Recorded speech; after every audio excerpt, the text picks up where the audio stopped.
The snow came early that year.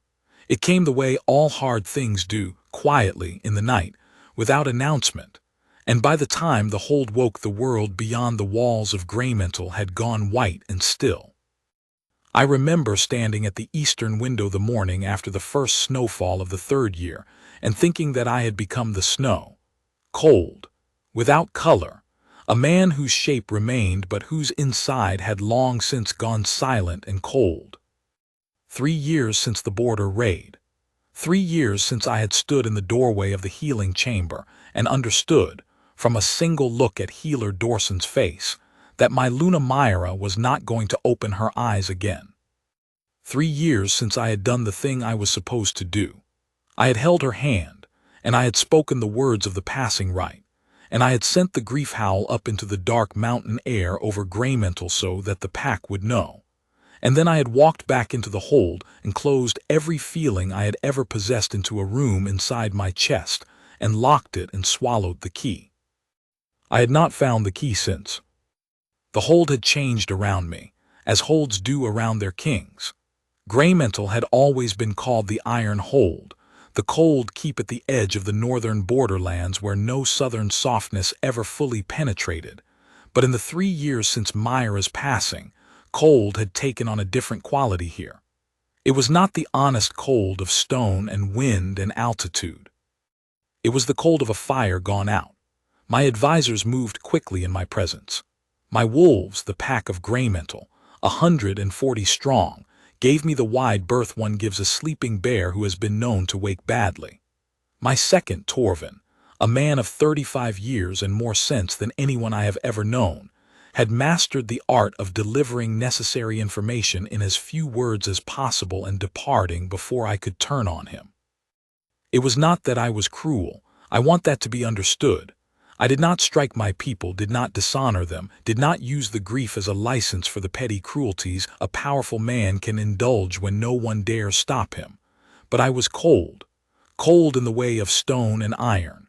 My commands came without warmth. My silences lasted too long. I had stopped attending the pack's evening meals, stopped 3 years ago, the night after the rite of passing, and had eaten alone in the study ever since.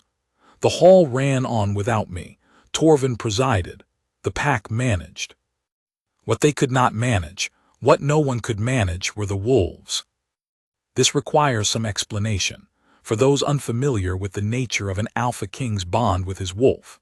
My wolf is not a separate creature, though he moves and breathes and has his own shape, his own name.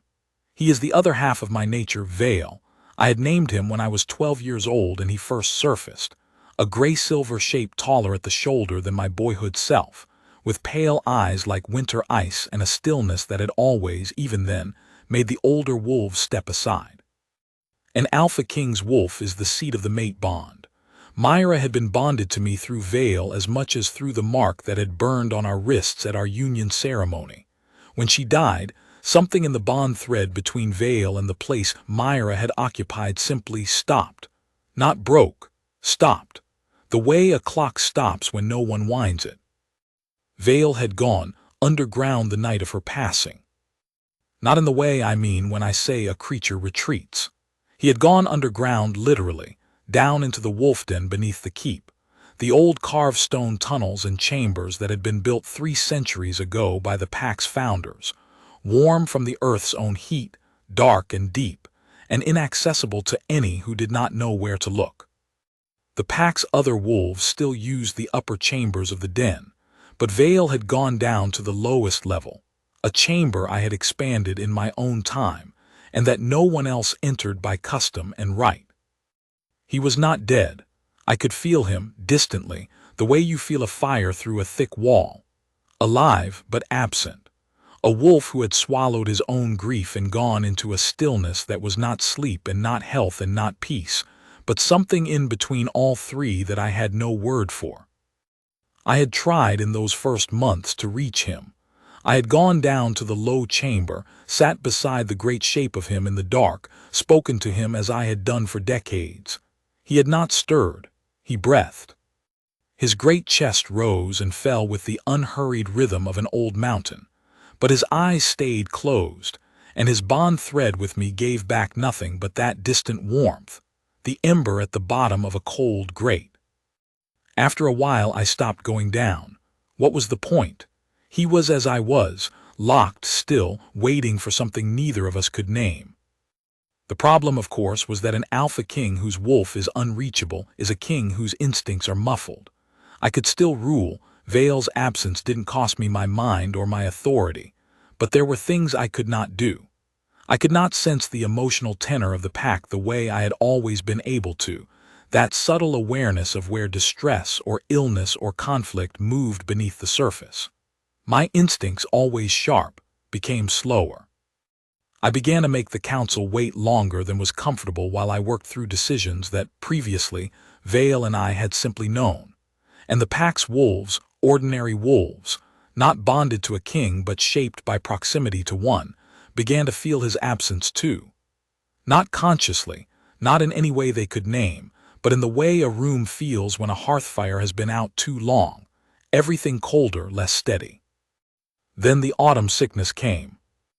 It was not unusual, in border country, for the wolf pack to take illness in the autumn when the weather shifted fast, and the pack moved frequently on patrol. But the sickness that came to Greymantle in the third year, my third year without Myra, without Vale at my side, hit the pack's wolf half harder than anything I had seen in my decades of rule.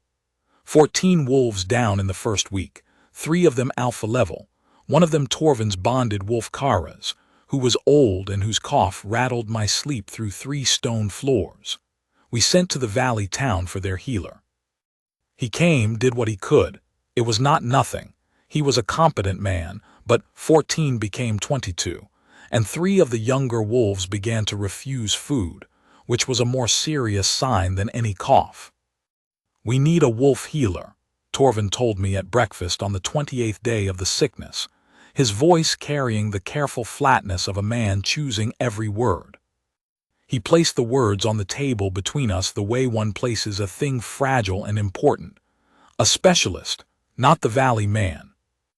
I looked at him. "Ashfin," he said. I had heard of the healer of Ashfin, the border village south of us by 2 days' hard riding, set in the crook of the mountains where the Ashen River bent east before it ran down into the lower country. A healer had worked out of Ashfin for 20 years. A woman, I believed, though in 3 years I had not given her much thought, occupied as I was with the business of running a hold while hollow, and with the daily exercise of keeping a kingdom functional when the man at its head felt approximately as useful as a torch with no flame. Torvin had told me, some time ago, I could not recall precisely when, that the Ashfin healer was exceptionally gifted with wolves, that wounded wolves brought to her from great distances recovered, that she had a particular way with the bondsick, the ones who fell ill when a mate or a pack link was severed, which was the hardest illness to treat because it lived not in the body but at the junction of body and bond. He had been trying, I suspected, to tell me that she might have something to offer Vale, and had read the temperature of my silence correctly enough not to press it. "Send for her," I said. Torvin's face showed nothing, but his shoulders moved slightly in the way of a man who has been waiting a long time for a particular word. "I'll send the rider today," he said, and took his leave. I went back to the window and the early snow. In those 5 days of waiting for her to arrive, the wolves worsened. The third food-refusing wolf began to move less. Kara's coughed through 2 consecutive nights in a way that Torvin reported to me with his face carefully arranged, which meant Torvin was frightened for the old wolf and was not saying so because he was Torvin. I sat with the third food-refusing wolf on the 4th day. He was a young wolf, not bonded, whose name among the pack was Fell, a 3-year-old gray male who had been in good health through his whole short life, and was now lying in the middle chamber of the den, with the blank eyes of a creature whose body is simply too depleted to understand what is wrong. I sat beside him and put my hand on his flank and felt the shallow, rapid breathing and the heat of fever that the valley healer had not been able to bring down. I could not reach him. This was the specific ache of an alpha king who has been cut off from his own wolf's bond thread. The ability to reach a distressed pack wolf through the thread of the pack's whole connection to the alpha, to send something stabilizing into the thread, was one of the things I had lost when Vale went underground. I could sit beside Fell and I could speak to him and I could put my hand on him, and none of it went any further than the surface, because the thread that would have carried it deeper was not accessible to me. I sat with him until evening. On the 5th day, the rider came back with word that she was coming, had already ridden through the first night, and would arrive by afternoon. I told Torvin this, and Torvin's face shifted in the way of a man for whom good news has arrived ahead of its expected time. She arrived on the 5th day after the rider went out in the early afternoon, when the light over the mountains was the color of old pewter, and the wind was making up its mind about the evening. I was in the study, not working, not exactly, more sitting among my work the way I did, which was a form of existing in proximity to purpose without actually pursuing it, when Torvin knocked. "The Ashvan healer is here," he said. I said nothing for a moment. "She came faster than I expected," I said finally. "She rode through the first night," Torvin said. "She said the wolves couldn't wait." I did not say anything to that. I folded the document I had not been reading and set it aside. "Send her to the wolf den entrance," I said. "I'll meet her there." I want to explain why I went myself. I don't fully understand it even now, looking back at it from where I am, from this warmer place. This morning that smells of heather and Saren's hair and the quiet sound of snow melting from the eaves. At the time I told myself it was protocol. The alpha of a hold meets a healer invited to treat his pack's wolves. This was correct. This was what was done. The truth, which I was not willing to examine then, was something else. Something had moved in me when Torvin said she came faster than expected. She rode through the night because the wolves couldn't wait. Something small and half asleep that I did not recognize. I went to the wolf den entrance. The wolf den entrance at Greymental was in the north courtyard, a low arch of old stone set into the keep's foundation wall, wide enough for a large wolf to pass through without folding himself. There was a heavy wooden door, iron-banded, and before it a lantern on a hook that Torvin's people kept lit during the day and the healing season. I came out into the courtyard and stopped. She was already there. She was not what I had expected, though I could not have told you what I had expected. She was small, not slight, small, the way a person is small who is compactly built and accustomed to being underestimated.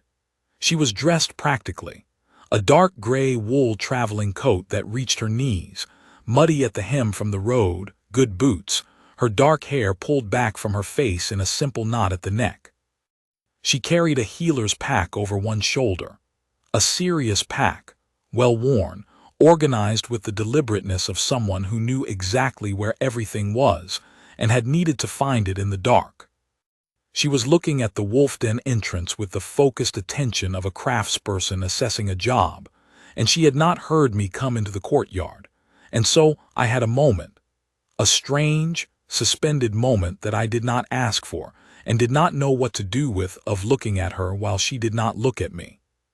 She was not beautiful in the way court women were beautiful, with intention and effort and the careful arrangement of every visible thing. She was beautiful in the way a particular quality of light is beautiful, without being aware of it, without doing it on purpose, simply by existing in a way that the eye found steady and true. I closed my mouth. I had not known it was open. She turned then and saw me, and did something that very few people did in those years. She met my eyes directly, without the flicker of unease or the micro-flinching that I had grown accustomed to as the automatic response of most people to the Alpha King of Greymental, when he was in his current state of glacial unapproachability. She looked at me and her expression said nothing defensive, nothing fearful, nothing performing, that she was simply here and I was here, and could we proceed because there were wolves that needed her. "My lord," she said, her voice was low and steady, I'm Saren of Ashvin. I came to treat your wolves." "I know why you came," I said. There was a silence. In those days, most people filled the silences I created as fast as they could, rushing words into the space, the way one rushes water into a breach. She did not. She waited in it without any visible distress, as if silence were simply a reasonable condition of existing, and she saw no need to amend it. It unsettled me. I filed that away. "The den entrance," I said, and moved to open it for her. "How many wolves are symptomatic?" she asked, falling in beside me as I lifted the iron latch. 22. 3 are refusing food." "How long for the 3? 4 days. She made a small sound, not distressed, more the sound of someone taking in information and adjusting their plan. "Those 3 first," she said. "Obviously," I said. "And then, because that had come out harder than I intended, Torvin will take you down." She looked at me again, and again there was that quality of simply looking without judgment, without the extra layer of response that most people add when an alpha king speaks sharply. "All right," she said. Torvin appeared from the keep doorway, having timed his arrival with the efficiency I had come to rely on, and I stepped back and let him take her inside. I stood in the courtyard for a moment longer. The wind moved through. The lantern swayed. Above the mountains, the sky was moving from pewter to the darker gray of approaching evening. I went back to the study. I told myself I had not thought about her again that day. This was not entirely true. She worked through the first afternoon and into the night. I knew this because Torvin reported it to me at dinner. I ate alone, as was my practice, and he came to stand in the doorway and tell me the material facts of the Hold's Day, which was our ritual. And because, long after Torvin had retired, I found myself awake at some hour past midnight for reasons I could not name, sitting in the chair by the bank study fire, aware in the way one is occasionally aware of a presence in a building, not hearing it, not seeing it, simply knowing it is there. Is moving, is working, that the healer was still in the den below the keep. I told myself I was awake because I was always awake at that hour. This was true. I slept badly, had slept badly for 3 years, and a certain loneliness of the deep night had become so familiar to me as to be unremarkable. By the second morning, 2 of the 3 food-refusing wolves had eaten. I heard this from Torvin at breakfast. I noted it. I said nothing. By the evening of the second day, the 3rd wolf had eaten. 14 of the 22 symptomatic wolves were showing improvement. She had worked, I gathered, for 31 hours with 3 brief periods of sleep, using techniques that the Valley Healer had never employed, some of which Torvin could not describe precisely, and so described as her sitting with each wolf for a long time before she did anything else. "Sitting with them," I said. "Yes," said Torvin. "What does she do while she sits?" According to Hallen was one of my younger guards who had been posted to the den entrance as a matter of formality. "She talks to them, very quietly." He could not hear what she said, but the wolves listened. I set down my cup. "She talks to the wolves," I said. "Apparently, and she touches them not the way healers usually do, not immediately working on the affected area. She puts her hand on the healthiest part of the wolf first." Hallen said the oldest wolf, Corin's bonded wolf, the one whose cough had been the worst, lowered his head into her lap on the first day and fell asleep. He has not let the Valley Healer touch his head in 2 years. I was quiet for a moment. Vale had not let me touch him in 3. "Fine," I said, and changed the subject. The 3rd day, she came out of the den at mid-morning and crossed the courtyard, and I happened to be standing at the north window of the study, which overlooked the courtyard, for reasons entirely unrelated to any consciousness of where she was in the hold. She had washed her face and changed her coat. She had a second one, navy wool, still practical, less muddy. And she had let her hair down from the traveling knot and pinned it up more loosely, a few strands loose at the temples, and she was carrying a list of something in her hand and reading it as she walked with the focused attention of someone whose mind was already 3 steps ahead. She looked up from the list, and she looked directly at the north window, and she saw me there. I did not step back. I was the alpha king of Greymantle. I did not flinch from windows in my own hold. She considered me for a moment, that same direct, unperformative attention, and then she raised the hand with the list in it, slightly, the way one acknowledges a presence without making a production of it, and went on reading and walking. I stood at the window for another moment. Something in my chest, in the hollow where Vale's connection to me lived, was not precisely warmer, but it was not colder either. It was a different temperature than it had been, which was unusual enough that I noticed it, and then put it away because I didn't know what to do with it. I went back to my work. On the 4th day, she sent word through Torvin, not through me, not directly, which was also unusual. Most people in the hold addressed every request to me whether I was the appropriate recipient or not, that she needed a list of every wolf in the hold who was not currently symptomatic but had been born in the last 2 years, because there was a pattern in the youngest wolves that she wanted to map. Torvin brought me the request as a formality. I said give her what she needs, and she was given the list by midday. On the 5th evening, I went down to the den. I told myself again that it was routine, a king visiting the wolf den to assess the progress of a treatment he had commissioned. This was entirely normal. The fact that I had not visited the wolf den since the 14th month after Vale went underground, since I had finally, quietly, given up on reaching him by presence alone, was beside the point. The wolf den at Greymantle was carved over 3 levels. The upper level held the communal chamber and the individual dens of the pack's bonded wolves, a large, warm space, lit by hearthfire and by lanterns in iron brackets, with the smell of dry straw and old stone and wolf that was one of the most constant smells of my childhood. The middle level held the healing chambers and the storerooms. The lower level, my level, Vale's level, was reached by a narrow stone stair at the back of the middle chamber, and the door to it was unmarked and unremarkable, a door that the pack's people passed by without entering. The healer was in the middle level when I arrived, crouched beside the old wolf Kara's, Torvin's bonded wolf, the one whose cough had brought the worst of it on her hands on his great gray flank, her head bowed slightly as if she were listening. Kara's eyes were open. His breathing was slow but not labored, and the cough that had rattled 3 floors of stone had eased to something quieter, occasional, the sound of an old wolf resting rather than suffering. She did not hear me come in. She was, as Hallen had reported, talking to Kara's in a voice too low for me to catch across the chamber, and Kara's was listening, his ears up, his great old eyes on her face with an attention that I had not seen him give to anything in 2 years of watching him decline. I stood in the entrance to the middle chamber and watched for a long moment that I did not intend to be as long as it was.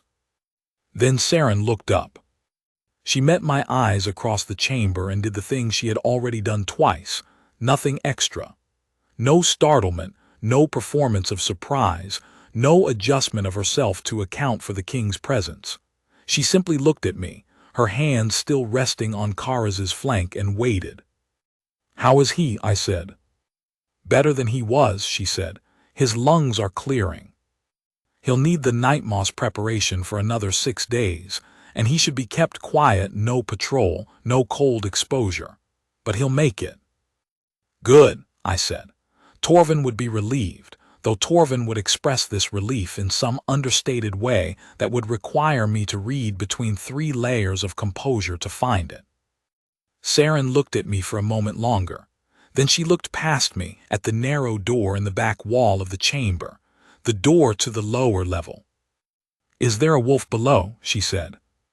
She asked it simply, the way one asks a practical question, not with the careful approach that everyone else in the hold used when they navigated around anything connected to Vale, or to Myra, or to the territory of the grief that I wore like a second skin. "Yes," I said. Bonded to you. Yes. She was quiet for a moment. Her hands moved slowly on Kara's flank, not working, just resting. The unconscious continuity of contact that seemed to be how she moved through spaces shared with wolves, as if stillness and touch were a single language she spoke without thinking. He's been down there a long time, she said, not a question. I looked at her. How do you know that? I can feel, not feel exactly, something, a weight in the lower stone, a wolf who is very still and has been still for a long time. She paused. I don't always know why I know what I know about wolves. I've stopped trying to explain it. I thought about this. There was something in me. I was not accustomed to identifying things in me, had not been for 3 years, but there it was, that responded to the simplicity of she doesn't try to explain it. The world was full of people who tried to explain what they felt, who dressed their perceptions in justifications and apologies and frameworks. She had simply said what was true and left it standing. He's been below for 3 years, I said. She received that without response for a moment. Then, may I go down and see him? No healer has been able to approach him, I said. He is not aggressive. He is simply unreachable. He will not open his eyes, will not respond. The 2 healers who went down in the first year came back up after a short time and told me there was nothing to be done. She looked at me. I'd still like to try, she said, if you'll allow it. There was a long silence. The fire in the middle chamber bracket crackled once and settled. Kara's breathed. Tonight's the wrong time, I said, and I was surprised to hear myself say it, because it had not been what I was planning to say. What I had been planning to say was something that would end the conversation in a way that was neither yes nor no. He is more quiet early in the morning, before the light comes fully. If you want to try then. She looked at me for a moment longer, with that quality of attention that was both more and less than what I was used to receiving from people. Not searching, not probing, simply present. Before the light, she said, all right. I left the den. I did not sleep well, but then I never slept well. The difference that night was a small one, almost negligible. I was not awake in my usual hollow way, the way of a man sitting in an empty room. I was awake in the way of a man who is aware that something is going to happen and who cannot decide whether he fears it or wants it. At some point past the middle of the night, I heard, distantly, through 3 floors of stone, the faint sound of veil, not a howl, not a sound of distress, but the low, sustained note that an alpha wolf makes when something has touched the edge of his awareness. Not the note of warning, the note of attention. I had not heard veil make any sound in 14 months. I lay still. The sound came once and then was gone. I told myself I had imagined it. I had not imagined it. I was dressed and in the courtyard before the dawn came. This was not something I had planned. I had found myself, at some point past 4 in the morning, in the act of pulling on my coat in the dark of my chamber, and I had understood that I was going to the den without any memory of deciding to. The courtyard was dark and cold and still. The snow from the last fall had crusted over in the night's hard freeze, and it sparkled faintly in the light from the north wall lanterns. I crossed it without sound and went through the low arch and down into the den. The upper level was quiet, the pack's wolves asleep, the hearth fire banked low, breathing and warmth and the tick of cooling iron in the brackets. The middle level was dark except for a single lantern she had left burning, and the wolves there were asleep. I went past the narrow door to the lower stair. The lower level was warm. It had always been warm, the earth's own warmth, the deep warmth of stone that has not been touched by wind or season for centuries.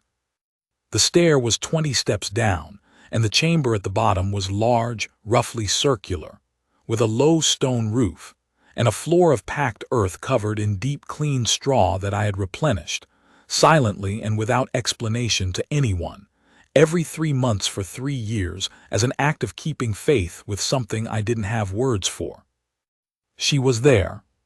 She was sitting cross-legged on the straw, 3 feet from where Vale lay, and she was very still, and Vale's eyes were open. I stopped on the last step. I did not breathe. Vale's eyes were ice pale, and they were looking at her. He was not standing, not sitting up. He lay as he had lain for 3 years, the great weight of him like a fallen hillside, his silver coat dull from the stillness of underground living, his head on his forepaws. But his eyes were open, and they were on her, and the expression in them, if you had never seen a bonded wolf you might not have recognized it, was the expression of a creature who has heard, in a silence that has gone on too long, a sound it recognizes. Saren was not touching him. She was not speaking. She was simply there, in the straw, in the low warmth of the deep chamber, present in that way that was entirely her own, steady, unhurried, without agenda. And Vale was watching her with those pale, open eyes as if she were the first clear thing he had seen in 3 years. Which I understood with a shock of something so large I had no room for it immediately. She might have been. I stood on the last step, and I watched my grief wolf watch this woman who had come to heal other wolves and had found, in the deep cold room of the lowest chamber, the one who needed her most. There was a long stillness. Then Vale moved his head. Not much, a slow, heavy movement, the deliberate shift of a body that has been still too long and is testing the act of moving. He moved his head on his forepaws, repositioning it slightly, and as he did his eyes closed for a moment and then opened again, and he made the low sound I had heard through 3 floors of stone the night before. Saren breathed out slowly. Her hand moved, very slowly, from her knee to the straw. Not reaching for him, simply placing it in the space between them, palm up, in the way she had done with Kara's in the middle chamber, the gesture of offering, not demanding. Vale looked at her hand. The silence was very long. Then Vale moved his head forward, in the slow, incremental way of a creature that is doing something it has not done in a very long time, and is not certain its body remembers how, and he put his nose against her palm. I sat down on the step. I did not do this on purpose. My knees simply made a decision that the rest of me had not been consulted on, and I sat down on the cold stone step and put my hand over my mouth and breathed through it, because the thing happening in the room below me was not something I had the capacity to stand upright for. Vale's nose was against her hand. She had not moved, had not spoken, had not made any adjustment of herself that might startle him back into stillness. She simply held her hand steady in the straw and let him come to it in his own time. After a very long moment, I heard something that I had not heard in 3 years. It was not a howl. It was not a sound of distress or joy or any of the sounds that fill an alpha wolf's range, and that I had catalogued over decades without knowing I was doing it because they were simply the sounds of my other self. It was a small sound, a sound so small that I almost did not hear it, a sound like a long breath released from a chest that had been holding it for 3 years. Vale was breathing. Not the shallow, distant breath of a creature in suspension. Deep, slow, the breath of something returning to itself. I did not go down into the chamber. I sat on the step and I listened, and I kept my hand over my mouth, and I let the thing that was happening in the straw below me happen without my interference, because I understood, some animal part of me that predated language understood, that what was happening down there was not mine to rush. After a long time, Saren spoke. I could hear her now in the low chamber, though barely. She was not speaking to me. She was speaking to Vale, her voice at the same pitch as the silence, as if the silence and her voice were made of the same material. "There you are," she said. "Just that. There you are." Something in my chest cracked along a line that had been under pressure for 3 years. I put my back against the stair wall and I let it crack. I did not make a sound.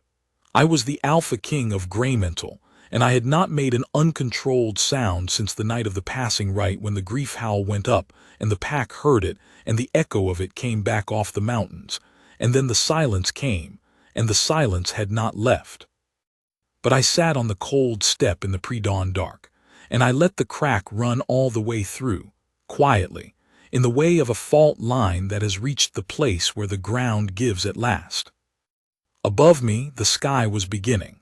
Not light yet, the particular quality of darkness that is right before light, when the dark has decided what it is and is about to hand it over to something else. Saren's voice came again, still that low pitch, still to Vale. "You've been alone down here a long time," she said. "That must have been very hard, for both of you." I closed my eyes. She sat with him until the first real light of morning came through the cracks in the foundation stone, a thin, tentative light, the light of the very beginning of day. And by then Vale had shifted again, and the great silver head had moved to rest not on the straw but in her lap slowly, with the infinite deliberation of a creature relearning trust. I was there when it happened. I was still on the step. When she finally looked up and saw me there, in the gray early light of the stairwell, she did not look surprised. She looked at me with that quality of attention she had, steady, unhurried, present, and then she looked down at Vale's great silver head in her lap and back at me. "He needs to come up into the light soon," she said softly. "Not today, but soon. He's been underground too long." "I know," I said.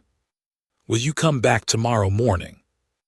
I should have said something measured, something that placed appropriate boundaries on what this was and was not.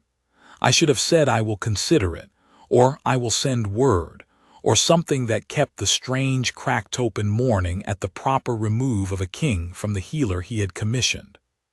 "Yes," I said. The morning pattern that began on the 6th day, the 6th day of her presence in the hold, would become, over the following weeks, one of the most important rituals of my life, though I did not know that yet. I only knew, at the time, that I came down to the lower den at the edge of dawn, and sat on the step, and Saren sat in the straw, and Vale, who had not opened his eyes for 3 years, and had not allowed touch for longer, lay with his head in her lap or beside her knee and breathed, and that in the space of this, something in me was very slowly and painfully, and also somehow gently beginning to open. I did not speak to her much in those early mornings. This sounds strange, perhaps, given that it was the beginning of everything. But we had, without discussing it, arrived at an understanding that the pre-dawn den was not a place for conversation, not ordinary conversation, at any rate, the kind that builds context and establishes position and constructs the scaffolding of a normal acquaintance. It was a place of a different kind of being together. I sat on the step. She sat in the straw. Vale lay between us, and the warmth of the deep earth held us all, and whatever was in that warmth, grief, and the beginning of something that might eventually be the other side of grief, moved in the quiet without needing to be named. On the second morning, I brought a blanket. I came down the stair and found her exactly as I had found her the morning before, cross-legged in the straw, her coat around her shoulders, Vale's head already resting against her knee, and I set the folded blanket on the step beside where she would be walking up and said nothing. When she left that morning, going up to the middle level to continue with the sick wolves, she took the blanket with her. The following morning it was around her shoulders. On the third morning she said, without looking up from Vale, "He moved to the entrance of the lower chamber last night." I went still. The entrance of the lower chamber meant the foot of the stairs that led up to the middle level, and from there to the upper level and the rest of the world. It was the first time Vale had moved from the deep of the chamber in 3 years. "I know," I said, because I had felt it. Dimly, imprecisely, the way I always felt Vale through the wall of the locked room, but on the previous night, for the first time in 3 years, that distantly felt ember had been fractionally closer. More warmth slightly, still through the wall, but not as far. "He's coming back to himself," Saren said. "Slowly, it might take a long time. Bond grief is not something that heals quickly." "No," I said. There was a pause. Was the bond very long?" she asked. Her voice carried the particular quality of a question asked carefully, by someone who is not sure if asking is acceptable. 11 years, I said. She was quiet for a moment. I'm sorry, she said.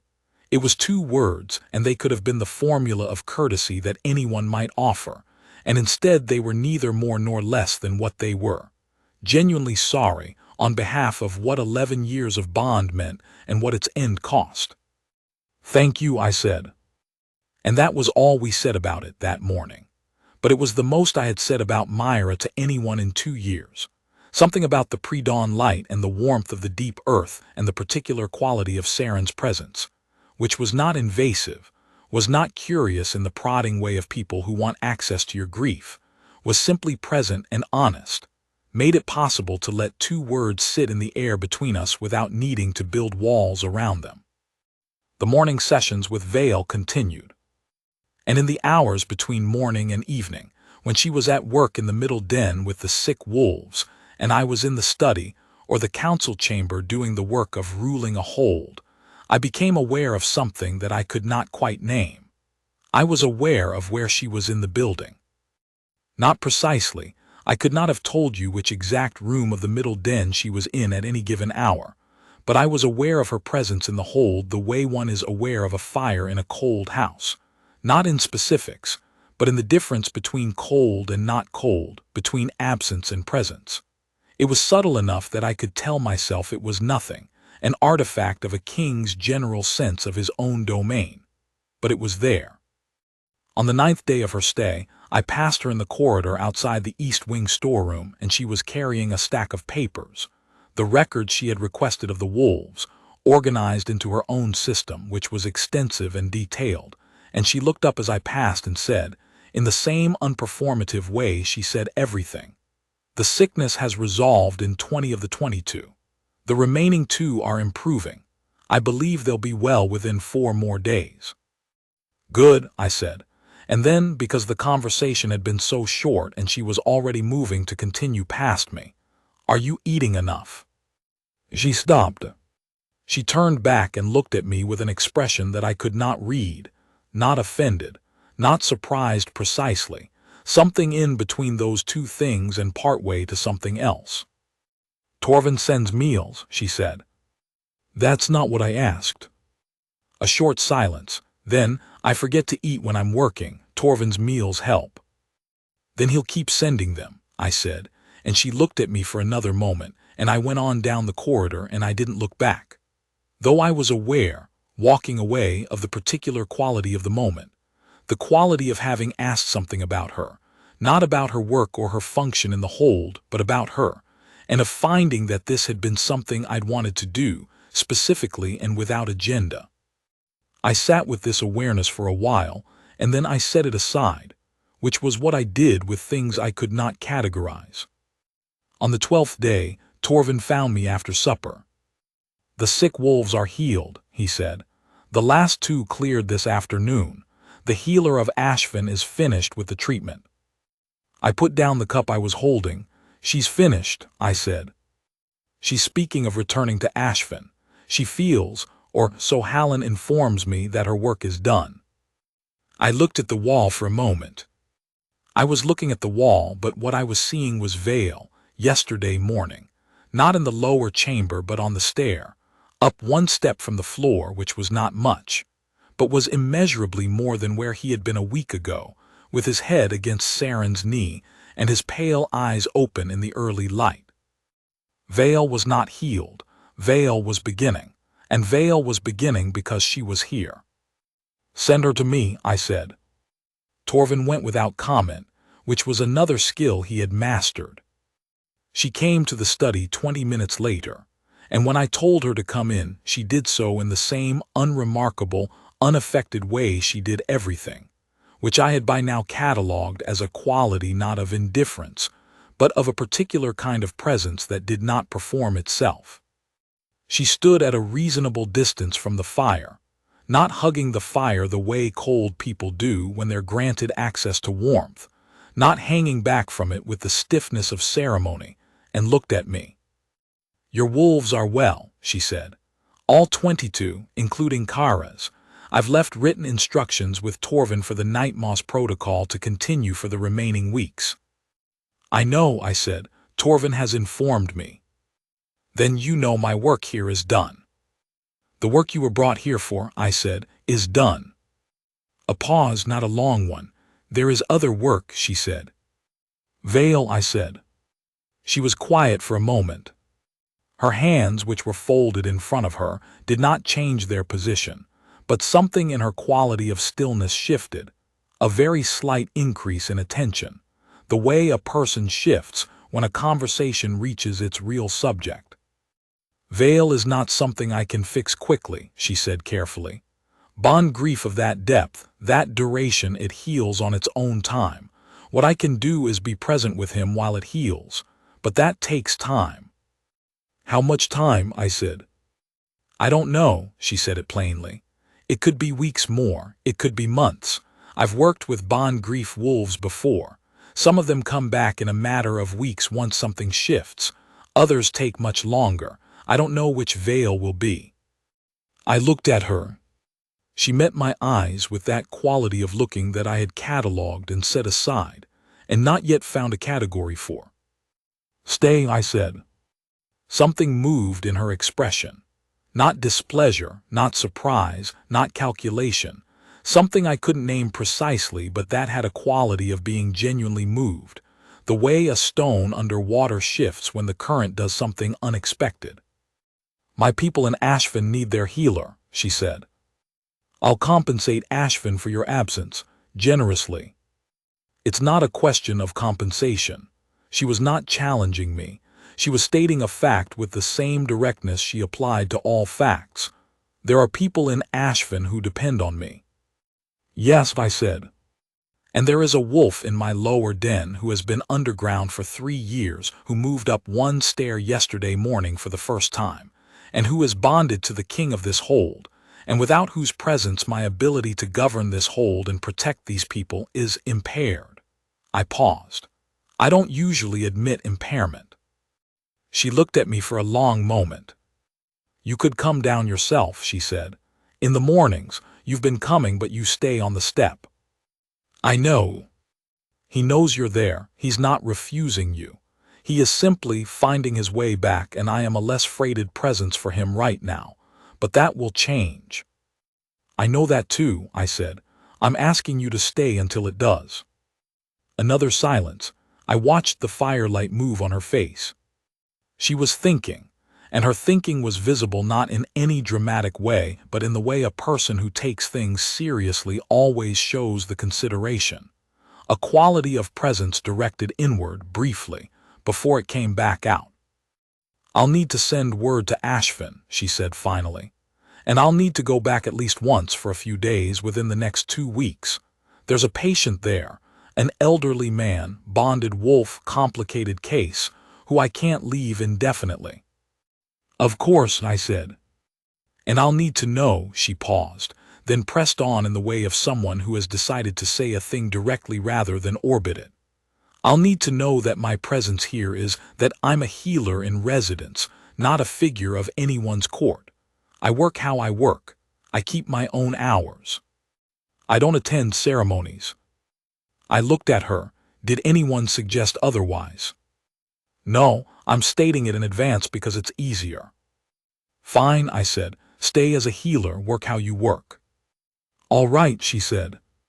She left, and I sat by the fire for a long time after she had gone, and I was not working, and I was not reading, and I was not doing any of the things I usually occupied myself with in the evenings. I was sitting with the fact of her staying, which was something that could not entirely be accounted for by the explanation of Vale's healing, though Vale's healing was real and important and genuinely necessary. There was another reason, which I was not ready to name, which was simply that the hold felt different when she was in it. Not warm exactly. Not the warmth I was used to, Myra's warmth, which had been vivid and particular and irreplaceable, but a different kind of steadiness.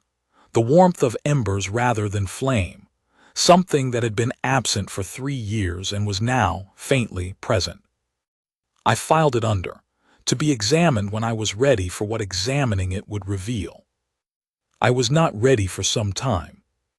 She went to Ashfin at the end of the second week. She was gone 4 days, and I went down to the lower den on each of those 4 mornings and sat on the step with Vale, who was now regularly on the second stair, closer to me than he had been, though he could feel, I thought, that the other presence was not there, and his eyes were open but quieter, more inward. I talked to him. I had not talked to him in over a year, and the first morning it felt strange, my own voice in the deep chamber, and what came out was not very much. I told him about the wolves in the middle den, how they had recovered, what Saren had done with Kara's. I told him about the council meeting from the previous week and the border dispute that was taking up most of my attention.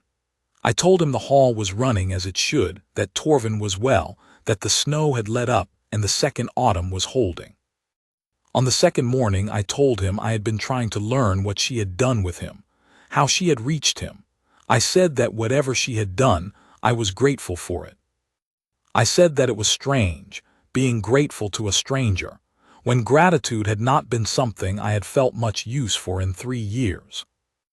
On the third morning I told him that the hold felt quiet when she was not in it. Not empty, it had been empty before she came, and this was different. This was the quiet of a fire that is banked but still living, as opposed to the quiet of a cold grate. I did not know what to do with the difference. He moved down 1 stair and put his great silver head against my knee. It was the first time he had touched me in 3 years. I sat on the step with my hand in his silver coat, and I did not say anything for a long time.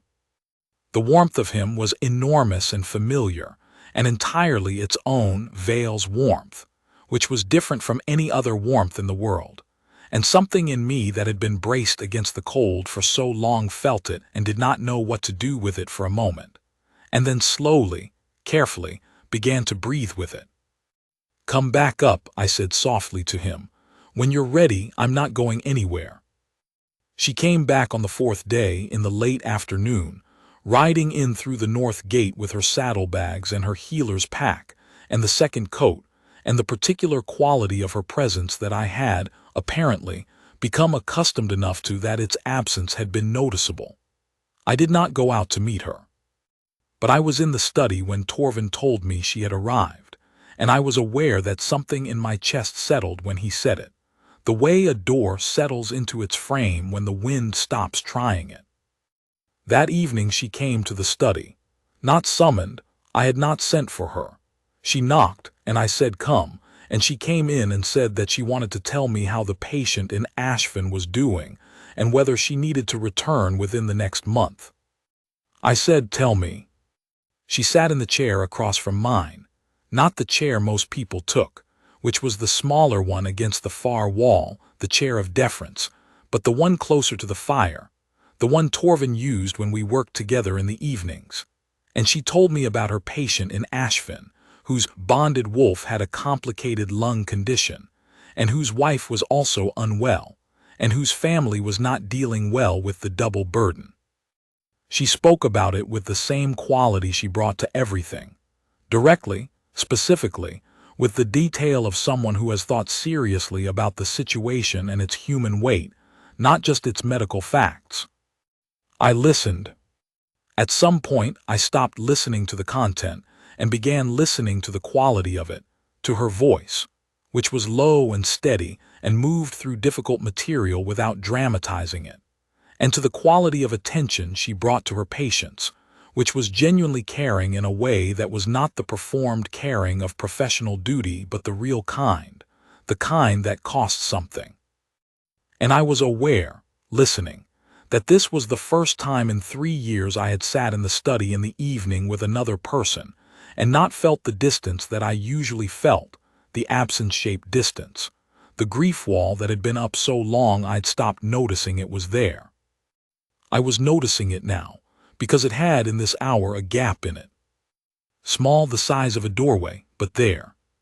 She finished and looked at me, and there was a pause, and I said, "Stay for a cup of something if you like.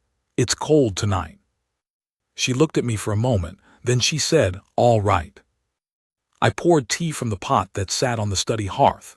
Torvin kept it there for evening meetings, and I handed her a cup, and she took it in both hands in the way of someone who is genuinely cold, and I sat back down.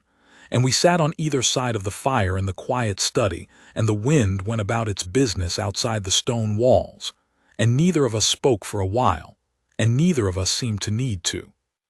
This became the second ritual.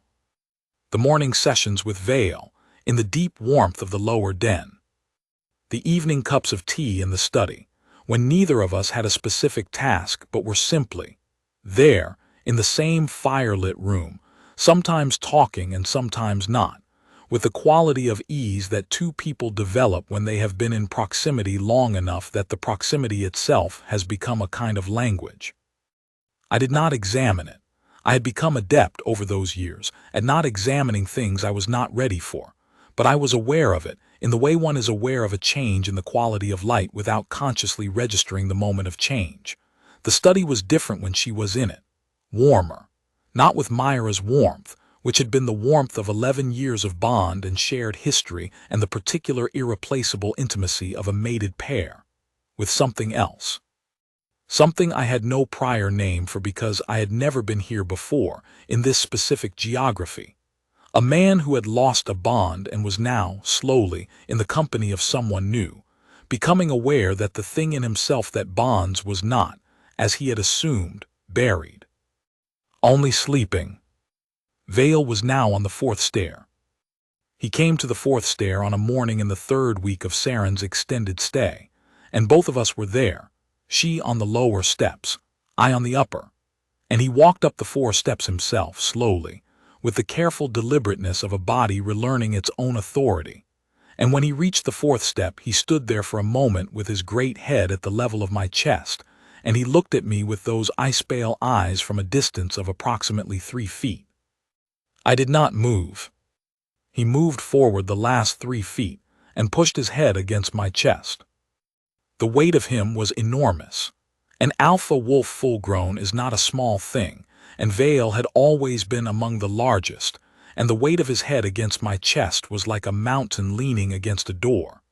And beneath it, in the bond that had been a distant ember for 3 years, something that had been very still moved. Not roaring to life, not the surge of a reconnecting bond that the stories talk about, quieter than that. The specific quiet warmth of something that has not been warm in a long time and is beginning to remember what warmth is. I put my arms around his great head and I held on, there on the cold stone stair in the first morning light, and Saren sat on the step below and said nothing, and Vale breathed against my chest with the deep, slow breath of a creature coming home, and the thing in me that had been locked for 3 years breathed along with him. When he finally pulled back and settled on the 4th stair, his pale eyes moving between my face and Saren's face, she looked up at me, and there was something in her expression I had not seen there before, something softer than her usual quality of steady presence, something that was not performed and not managed, just there. "He loves you," she said, quietly. "He's been keeping the love safe somewhere deep and warm. Until you were both ready." I looked at her for a long moment. "I know," I said, and then, "Thank you." She held my eyes for a moment longer. "I didn't do anything truly," she said. "He was always going to come back. He just needed someone to sit with him while he was finding his way."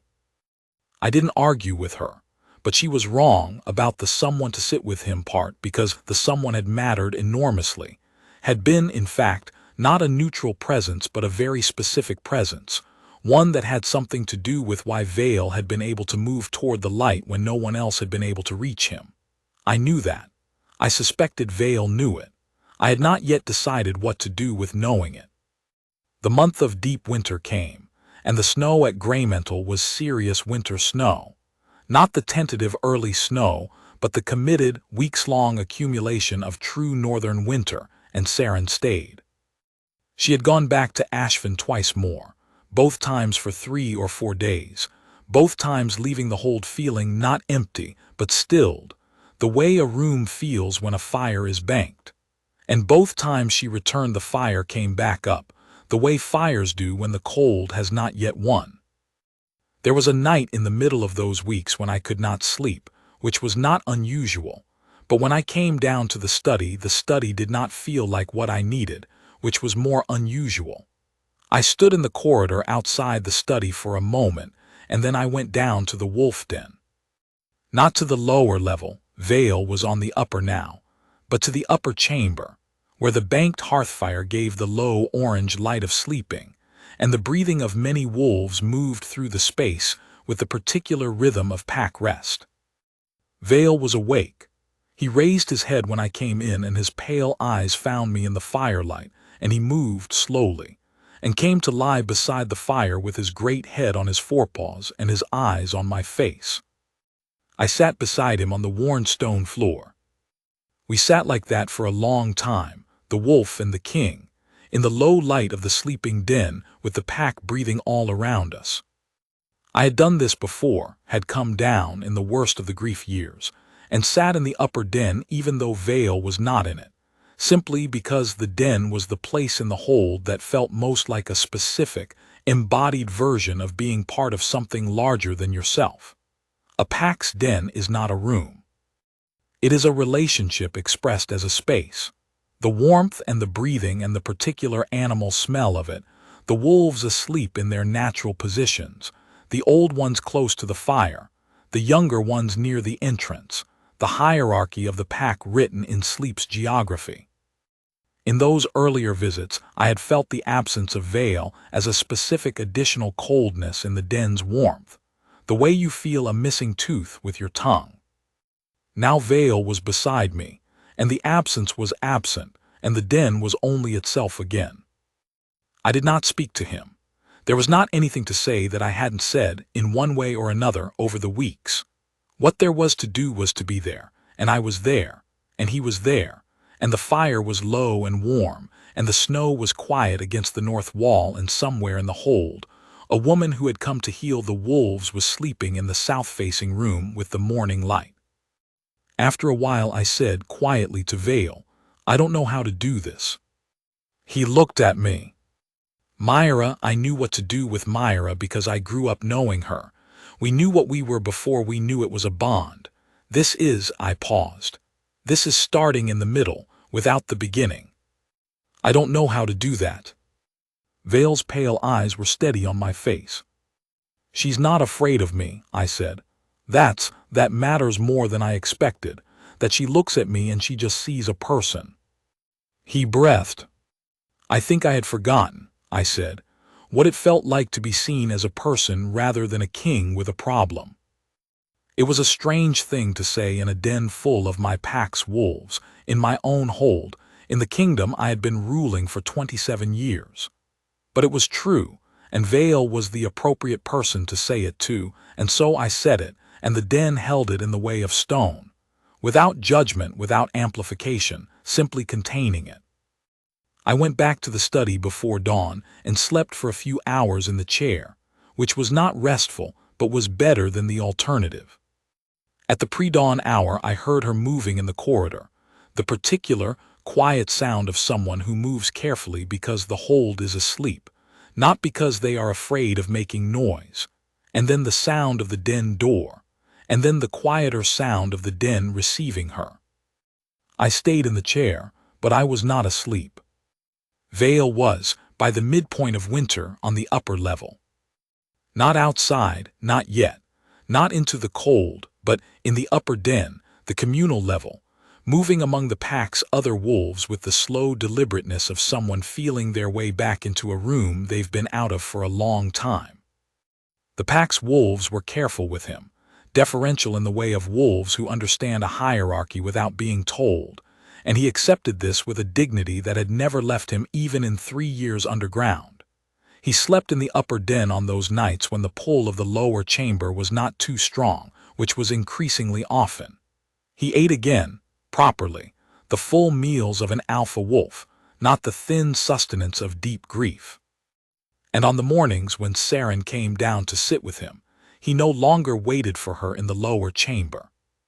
He came up the stairs to the upper den on his own and lay there until she arrived, and when she appeared at the den entrance, he rose and went to meet her, which was a gesture so full of meaning that the pack's other wolves, who witnessed it the first morning it happened, went quiet and still, and then, slowly, lay down around the edges of the chamber with an air of recognizing something they did not have words for. I watched this from the den entrance. I watched it and felt the thing in my chest that I had stopped examining because I knew, now, that I was close to ready to look at it. There was a morning, the 42nd morning of her stay, though I had not been counting, or had been counting without meaning to, when I came down to the den and found that Vale was already standing in the middle of the upper chamber, and Saren was beside him, her hand in the deep silver of his coat, and she was looking not at Vale but at the den entrance where I stood, and her expression had in it something I had seen before in the very early mornings of the deep chamber sessions, but had filed away without looking at. Something that was not merely the caring expression of a healer for her patient's keeper, but the expression of someone who has been watching a thing from one remove and has begun to want to be closer to it. I walked into the den. I crossed the upper chamber to where they stood, and I put my hand in Vale's coat alongside hers, and we stood like that for a moment, the three of us in the morning warmth of the den, Vale between us and solid as old stone and alive again in the full way that an alpha wolf is alive, and the bond that had been an ember for 3 years was, in that morning, something else. Not the bond with Myra, that was its own thing, its own memory, its own grief that was no longer locked behind a wall but had found its way into the open air of me and was becoming simply a part of my history, the way all true things eventually do. Something new, something that was not coming from the direction of the past. I turned to look at her. She was already looking at me. The thing I had not been examining, the warmth in the study, the awareness of her presence in the building, the small gap in the grief wall that had appeared on the evening she'd first sat across the fire from me and told me about her patient in Ashvin, was not small anymore. It was the size of the whole room. It was the size of the morning. "Saren," I said. "I know," she said. A silence. Vale moved slightly, leaning into my side with a warmth that was entirely his, the warmth of a wolf who has been away and is home, who knows his person and knows what his person needs, and I looked at her in the early light of the upper den, and said the thing I had been not examining its way toward for 6 weeks. "The bond that runs between a wolf and his alpha," I said, "is not something I fully understand how to describe. It is a knowing, a recognition, not chosen but also not incidental, real in the way only fated things are real." She met my eyes and waited. "Vale," I said, "has been unable to open the thread of that bond with me for 3 years, since the morning Myra died." I paused. "He opened it again in pieces over the last 6 weeks, starting the morning you sat in the lower chamber.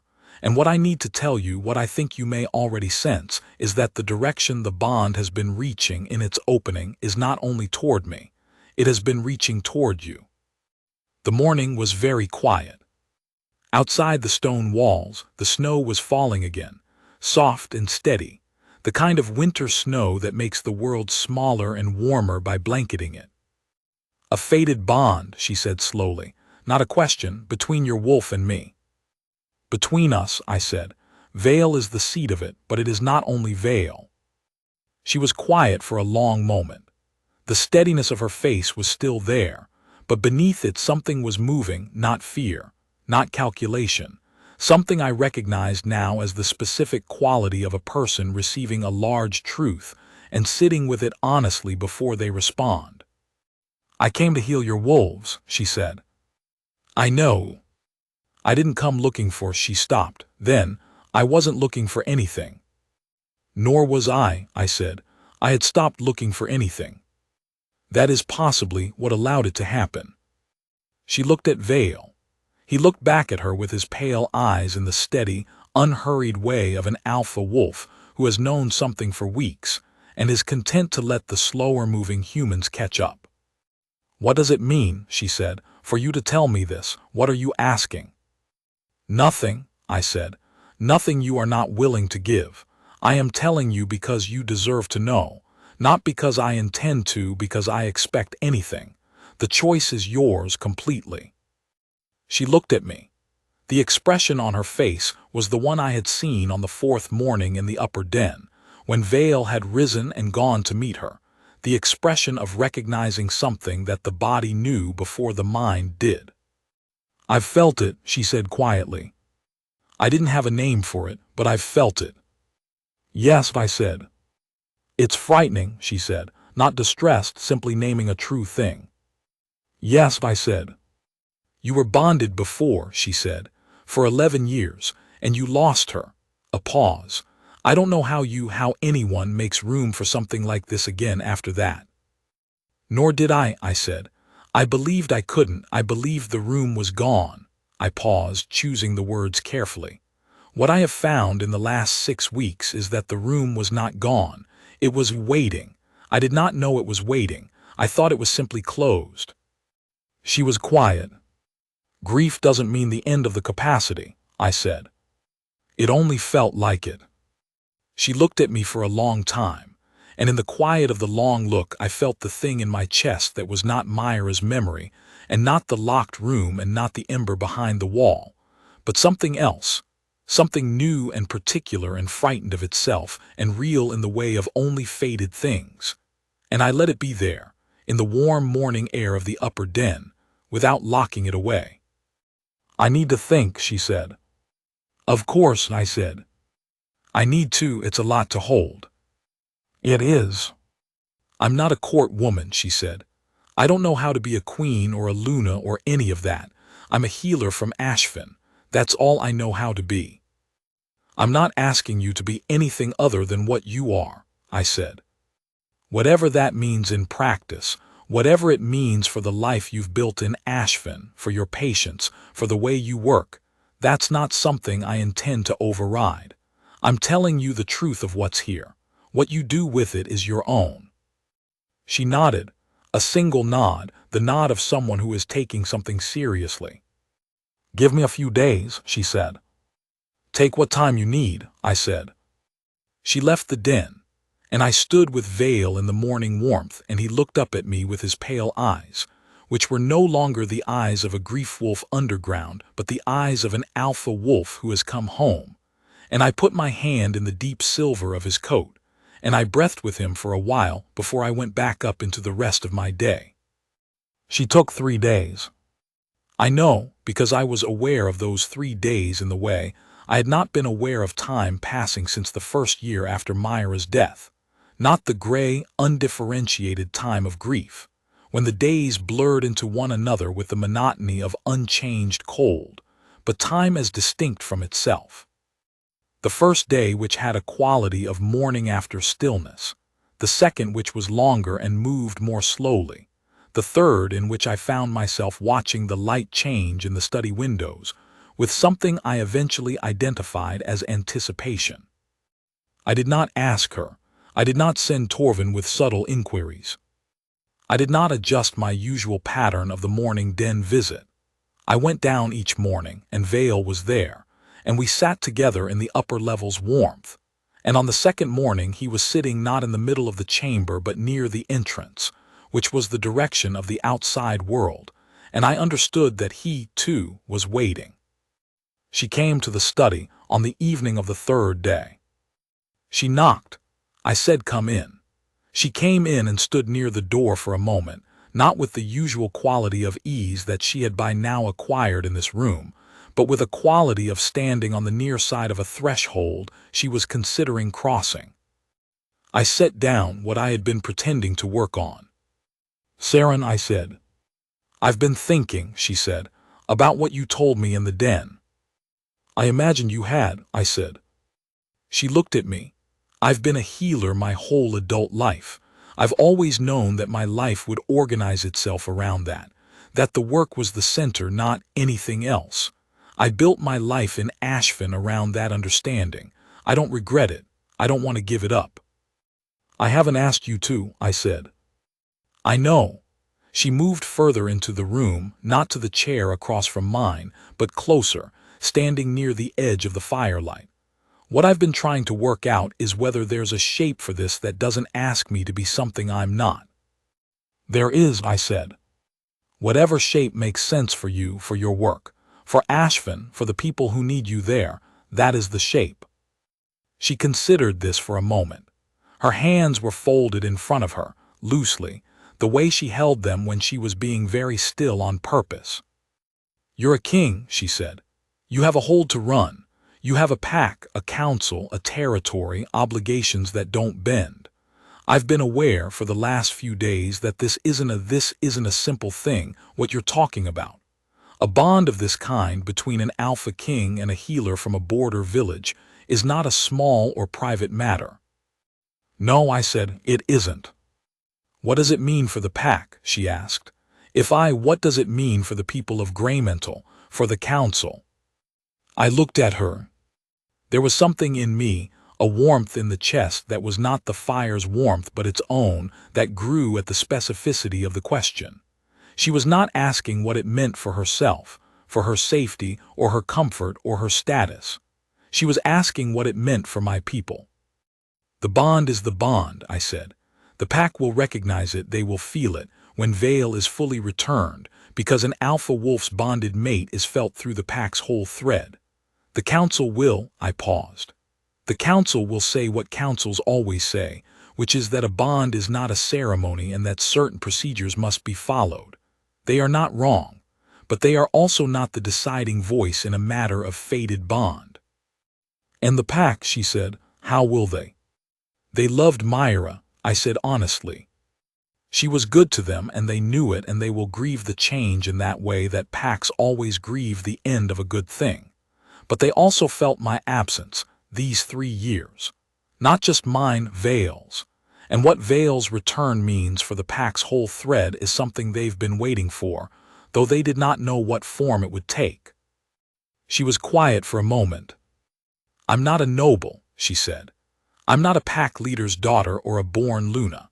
I have no political alliance to bring and no great family name, and no training in any of the things a queen of a wolf hold is supposed to know. No, I said. You're telling me that doesn't matter.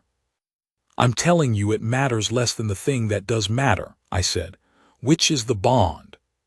Which is real, and which, if you're honest with yourself about what you've felt in this hold in the last 6 weeks, you already know is real.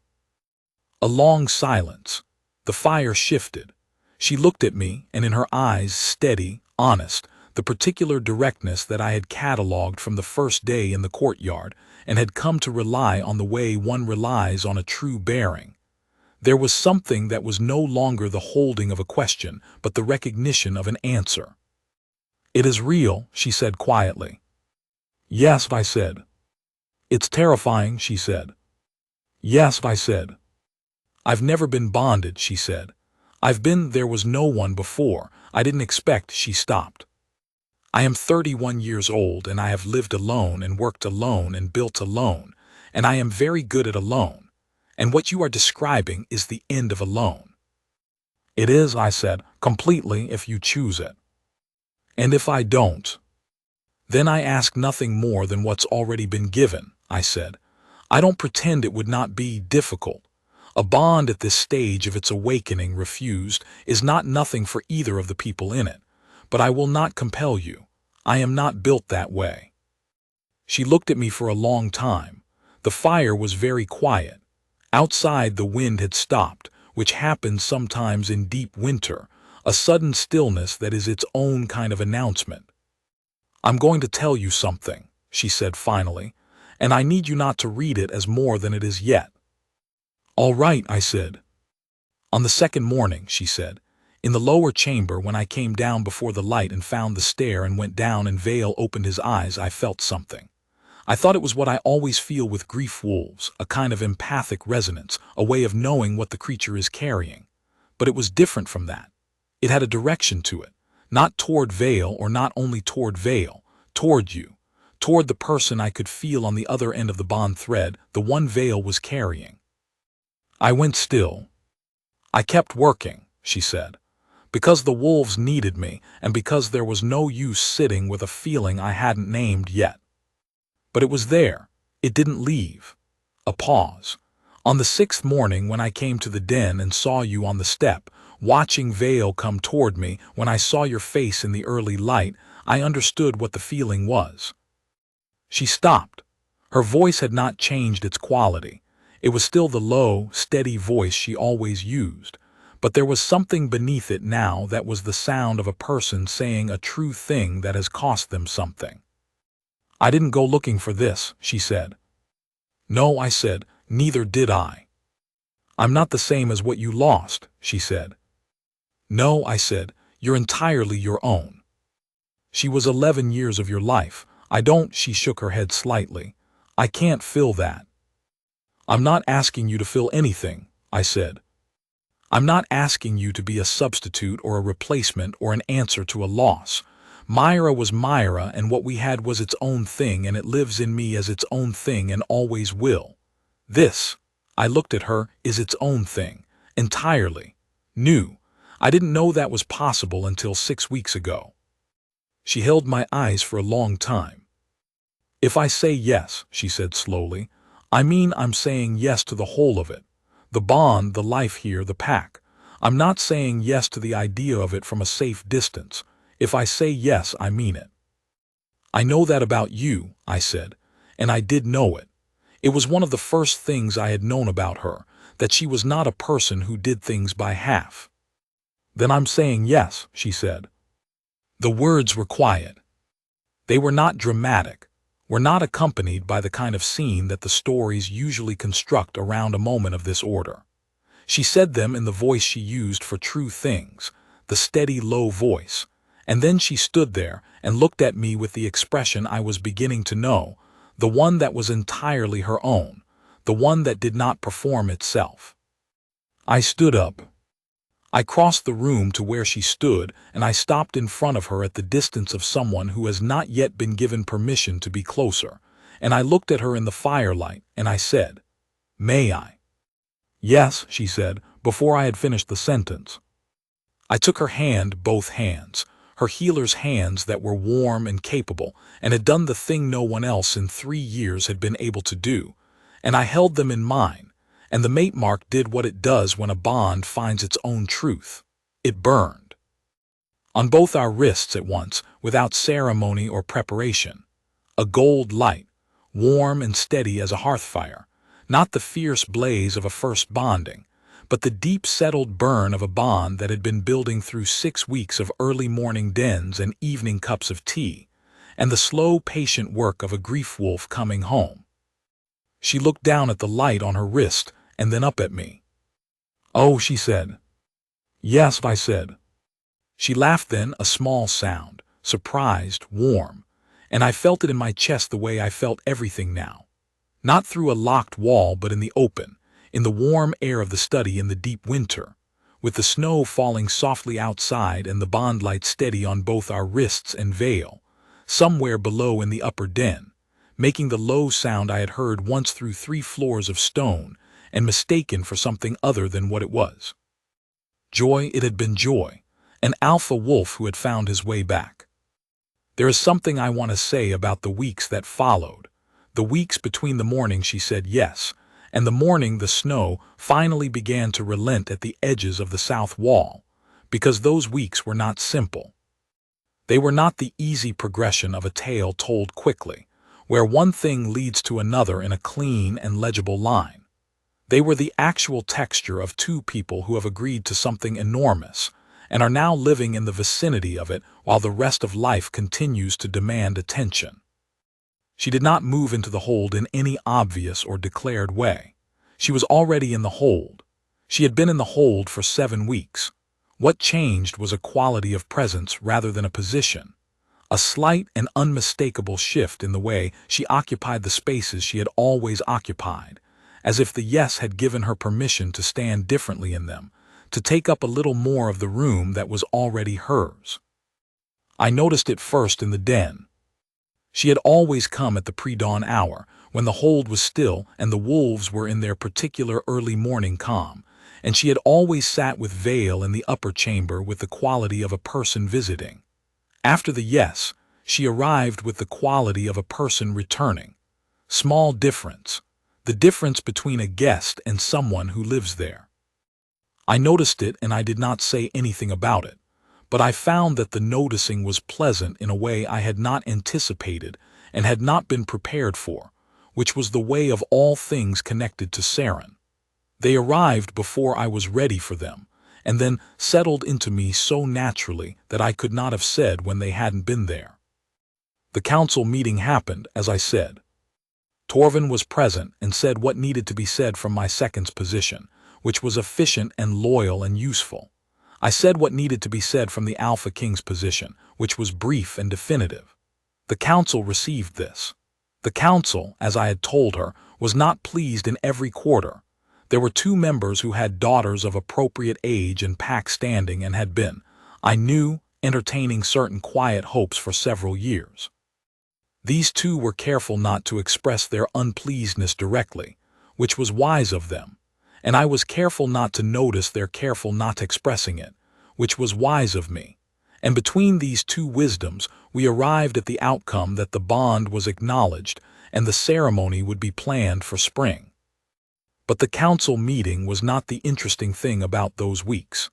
The interesting thing was the days themselves, the actual living of them, which I want to describe because I have not had cause to describe such days before and may not again.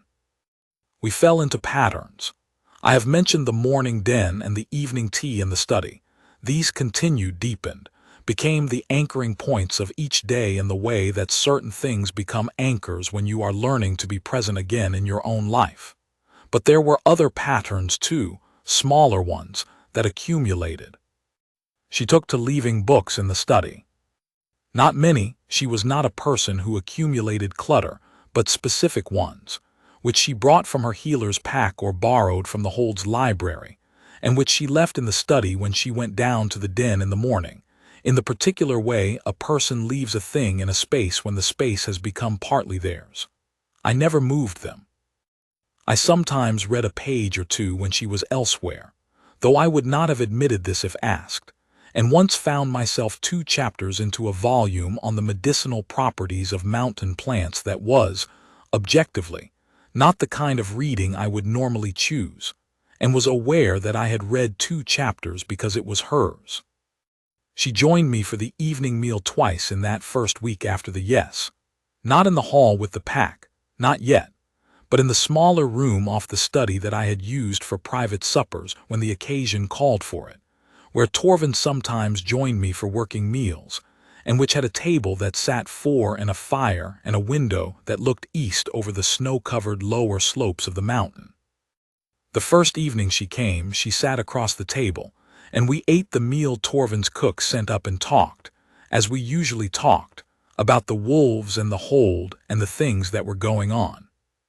And then, after the meal was cleared, we sat in the room for a long time and talked about other things, about her life in Ashfin, about what it had been like to grow up as a healer's daughter in a border village, about the cases she had taken over the years that had stayed with her, about the patient in the valley whose wolf had been with him for 50 years, and who had, at the end, seemed more prepared for his own death than for the wolf's.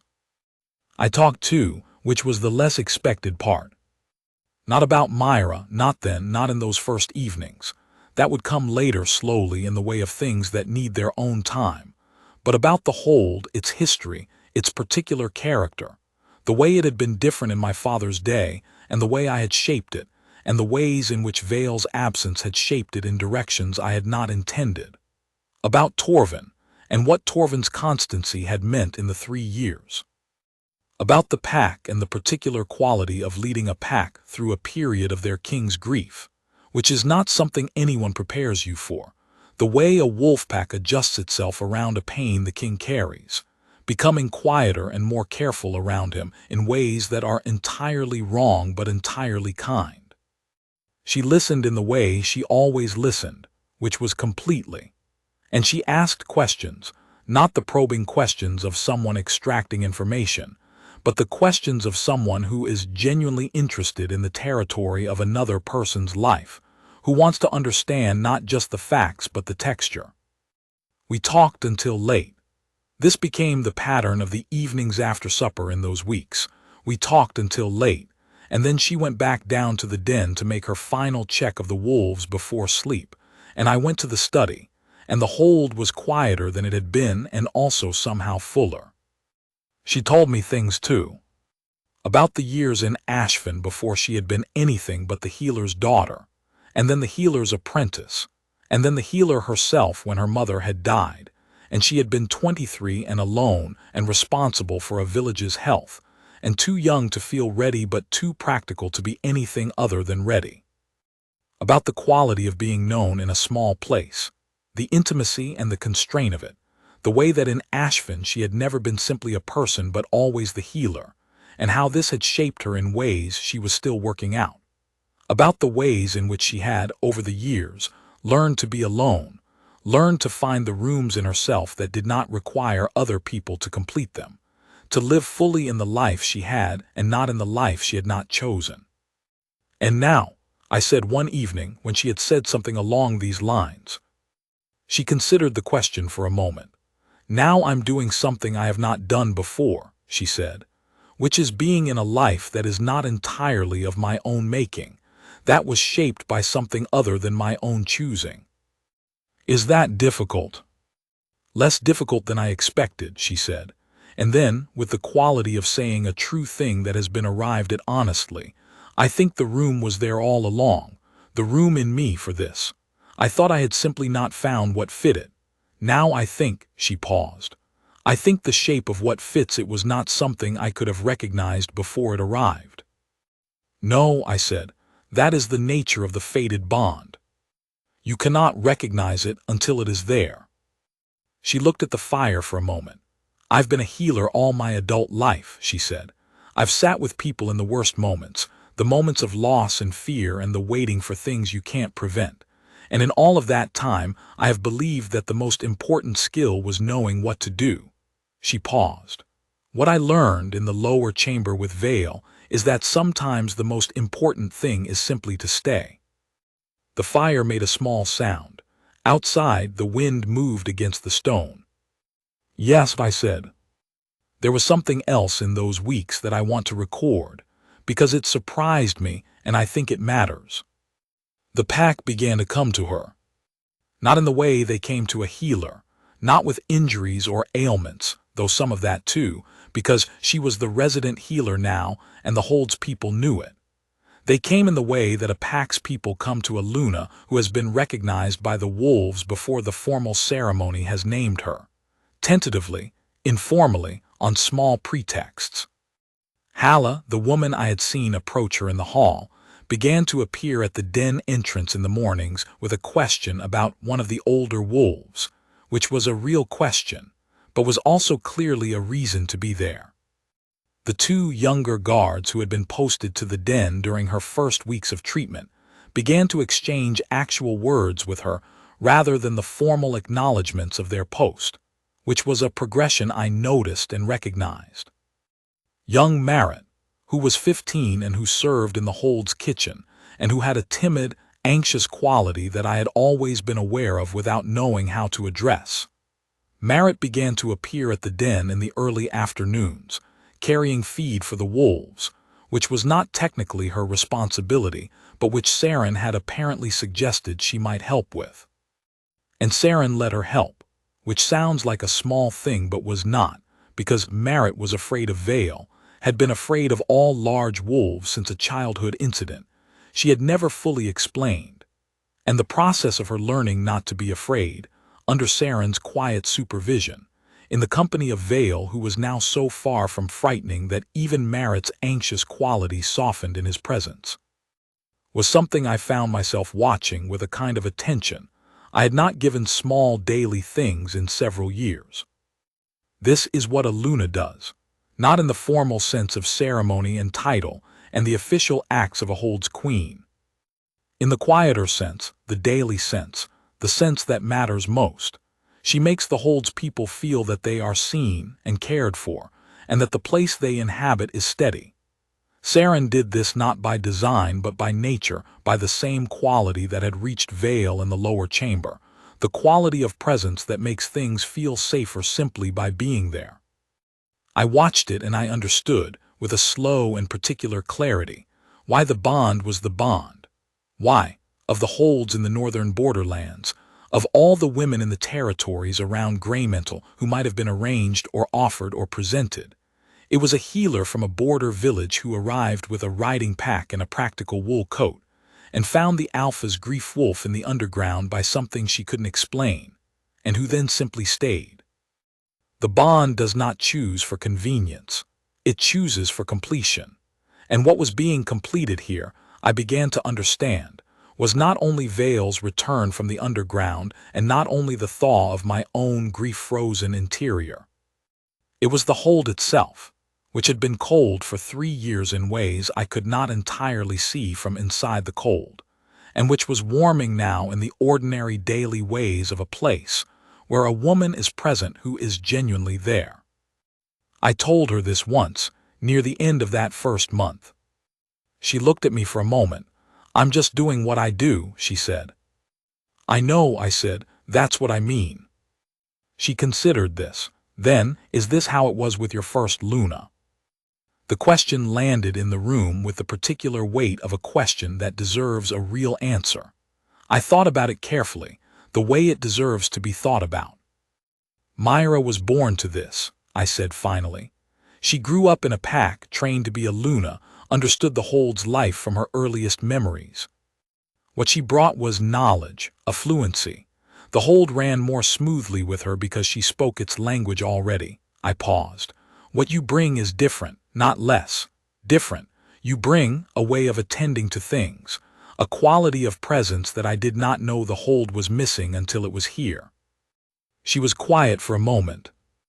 "I'll make mistakes," she said. "I don't know the protocols. I don't know the hold's customs the way she did.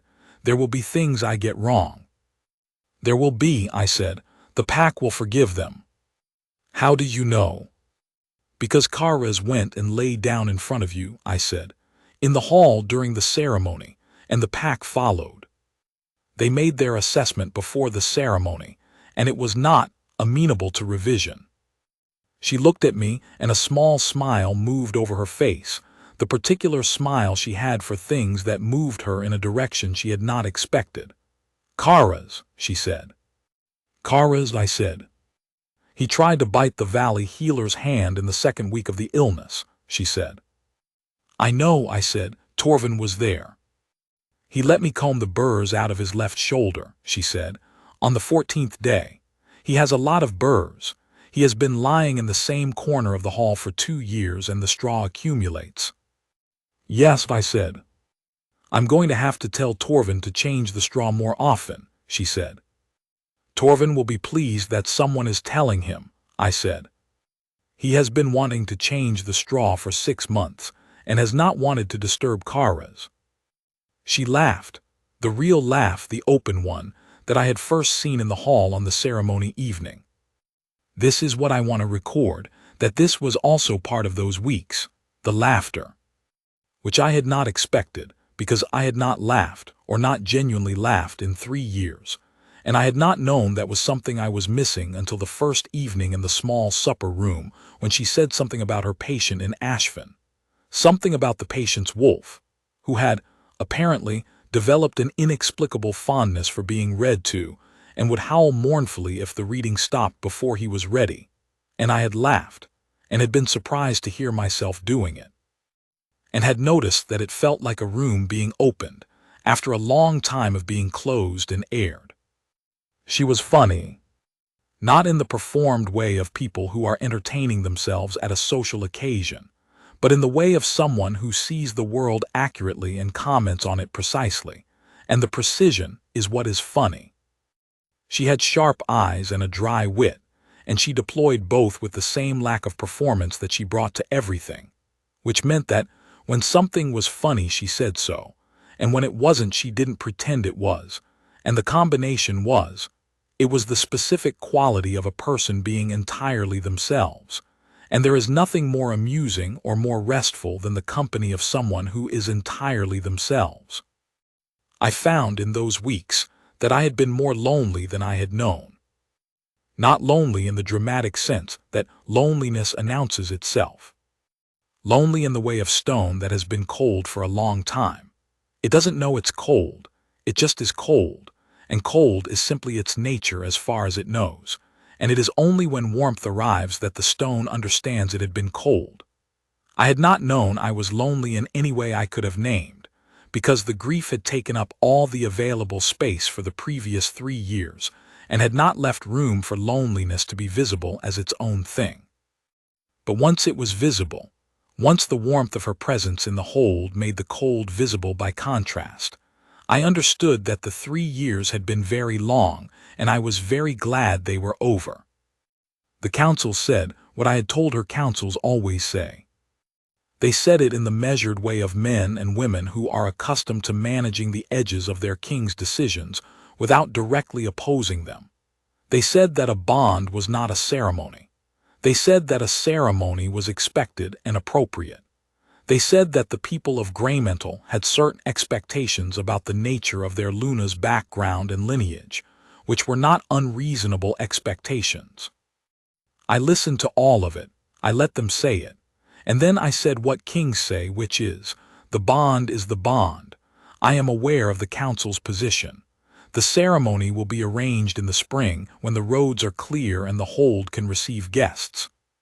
In the meantime, the healer of Ashfin is in residence at Greymantle as healer in bond, which is a recognized title and position, and the pack will be informed in the appropriate manner. The council received this.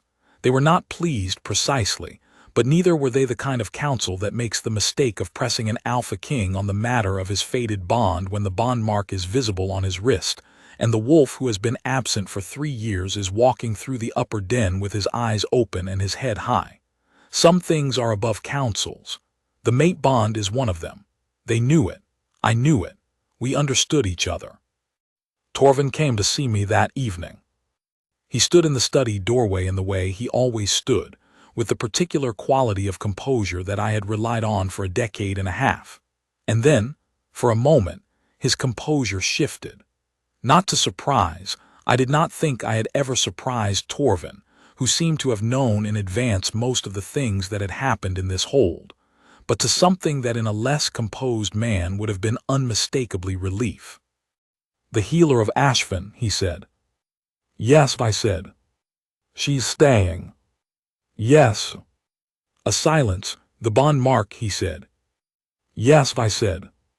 He was quiet for a moment. Then, "I'm glad," he said, "for you, my lord, and for Vale," a pause, "and if I may, for the hold, it has been a long winter."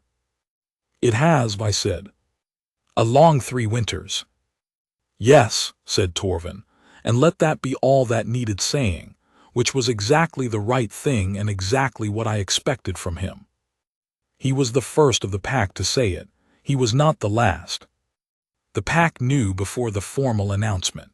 This is always how it works with a faded bond in a wolf hold. The bond thread is not a private matter, and the pack's own wolves felt Vale's return, felt the change in the hold's thread, felt the quality of it. They did not know the specifics, but they knew the shape. And when Saren moved through the hold in the corridors, in the courtyard, in the upper den, where she still came each morning to sit with Vale, they moved around her differently than they had in the first weeks of her stay. Not with the deference given to a visiting healer, but with the particular careful courtesy that a wolf pack extends to someone who belongs to the thread.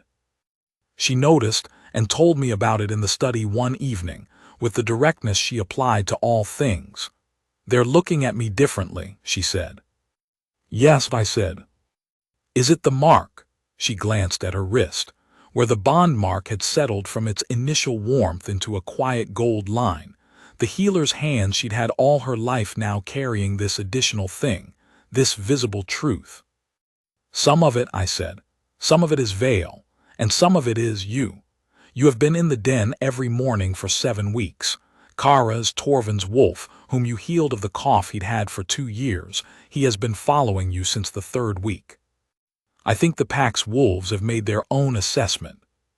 She considered this. Is that a problem?" "No," I said, "it's how it works. A Luna is not only made by ceremony, she is made by the wolves choosing, and they are choosing. She looked at me for a moment with the expression I had learned to recognize as her particular form of being moved, not dramatic, not performed, just the real quality of it under the steady surface. "I'll need to go back to Ashfin one more time," she said, "to arrange things properly. My patient there is stable now, but I have a life there that needs to be closed with care. The people who depend on me, I can't simply vanish from it." "Of course," I said. "Go take whatever time you need. I'll send Torvin with you and 4 of the pack's riders, so the road is safe." She looked at me. "You don't have to. You carry the bond mark of the Alpha King of Greymental," I said. "The road will be safe." A pause, then, "All right." She looked down at her hands. I'll need to find someone to take over in Ashfin, a healer who can be trained in the protocols I use. It will take time." "I know," I said. "Take it." "I'm not going to stop being a healer," she said, meeting my eyes. "I need you to know that, even here, I'll keep the den, I'll keep the wolves, I'll be the healer of Greymental. That's what I know how to be." "I know," I said. "It's what you are. Why would I want to change it?" She looked at me for a moment, and in that moment, in the fire-lit study in the deep of the winter, the bond mark warm on both our wrists, something settled in both of us that was neither dramatic nor ceremonious, but that was entirely and permanently real. The shape of what this life was going to be. Her as she was, me as I was, the hold around us, veil between us and the morning dens and the evening teas, the wolves choosing her, the pack knowing. It was not what I had expected my life to become. But then nothing true ever is. She went to Ashfin. She was gone 9 days. I counted them. This is worth noting, because I had not counted days in 3 years, had not had enough interest in the forward movement of time to bother noting its increment.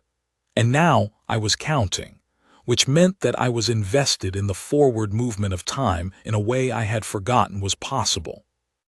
On the 9th day, near evening, I was in the north courtyard when the gate opened and the riders came through, and she came through with them, and the snow was in her hair and her cheeks were cold, and she had the healer's pack on one shoulder and a second bag on the other that I had not seen before, which I thought might mean she had brought more of her things from Ashfin, which meant she was beginning the business of arriving in a lasting way, not just in a visiting way.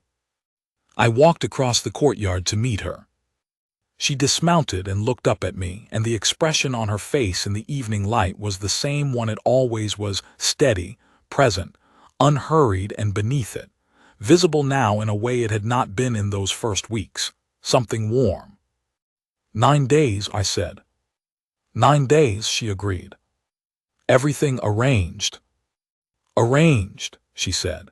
There's a young healer from the valley town, Merrill, who trained under the valley healer we sent for at the beginning of the sickness.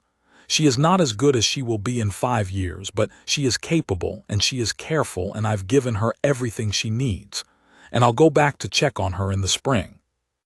Good, I said. And my patient, Aldrich, the elderly man with the complicated lung condition, his wolf has stabilized, and his wife is recovered, and they have family who can help them now. I've left a complete record for Merrill. Good, I said again. She looked at me. We were standing in the middle of the courtyard in the cold evening, with the riders leading the horses past us toward the stables and the snow coming softly down, and there was a particular quality to the moment, the quality of an arriving that was different from a visiting, of a returning that was not a return because here was where she was going, not where she had come from, and both of us knew it. Is Vale inside? She said. Upper den, I said. He spent most of the day there. I paused. He has been at the upper den entrance each morning for the last 4 days. She understood. Waiting, she said. Yes.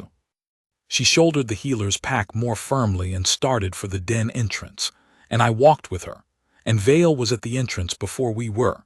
He had heard her, or sensed her, with the finely tuned awareness of a wolf who is properly alive again and knows his own thread, and he met her at the arch of the doorway with his great silver head and the ice-pale eyes that were warm now, in the way of a bonded wolf whose bonded person is present.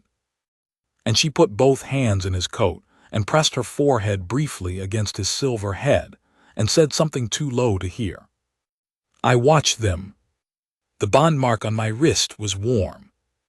Warm in the particular way of a bond that is not new and not strained, but is simply present, simply itself, the way a fire is present on a winter evening in a room where the people it belongs to are gathered.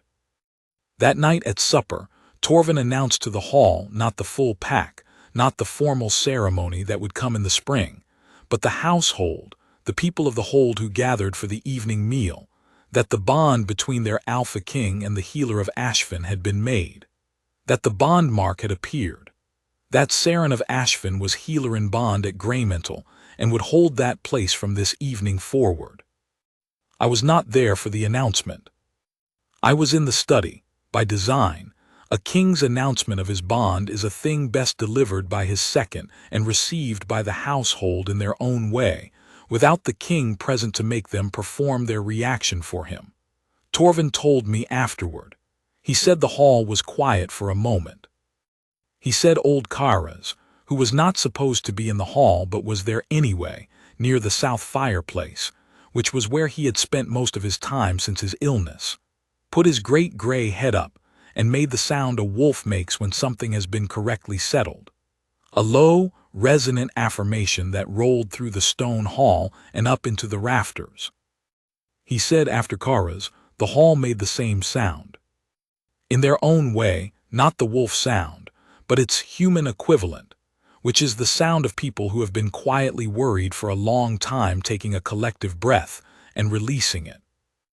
I sat in the study and listened to it through the floor and the stone walls, and I let it be what it was. Spring came to Greymental in the way spring always came to the north, slowly, reluctantly in pieces, with the snow retreating from the south-facing slopes first and the last patches holding on in the shadow of the north wall well into what the lower country would have called summer. But it came. The roads cleared. The pass south opened. And on a morning in the first full month of spring, the ceremony we had been planning since the winter came to pass. It was not the ceremony of a first bonding, which is one thing. It was the ceremony of a bond marking made official, which is another, quieter in some ways, more particular in others, a ceremony for the pack and the council and the formal record of the hold rather than for the bond itself, which had made its own record 7 weeks before in a fire-lit study, while the deep winter held the world outside. Saren wore a dress that was the color of early spring, a pale green that the seamstress in the hold had made for her over the winter, at my request, without Saren knowing, so that on the morning of the ceremony she would have something that was made for her and not simply appropriate. She accepted it with the expression she had for gifts, which was the same one she had for most things, steady and warm and without performance. She was not transformed by the dress. She was exactly herself in the dress, which was what I had wanted, that nothing about the ceremony would ask her to be other than what she was. Vale was at her left side when she came into the hall. This was not protocol. There was no protocol for an Alpha's wolf standing at the new Luna's side at the bond ceremony, but it was correct, and the hall understood it was correct, which is more important than protocol. The council said the words. I said the words. She said the words hers, which she had written herself, which were practical and honest and specific, which was how she did everything.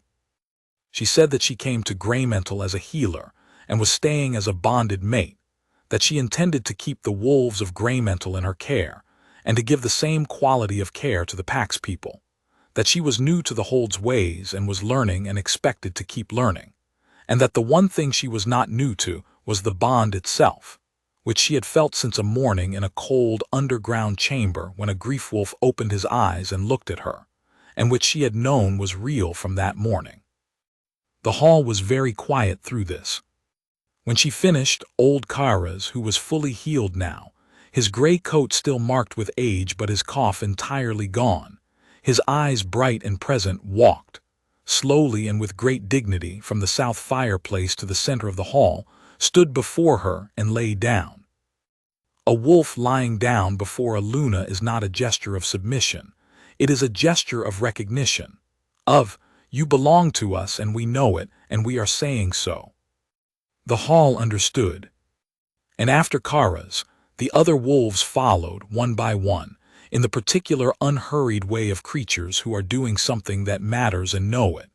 And when the last wolf had come to lie before her, the pack, the people, the humans of Greymental's Hall, did the thing that the pack does when something is unanimously true and does not need to be debated.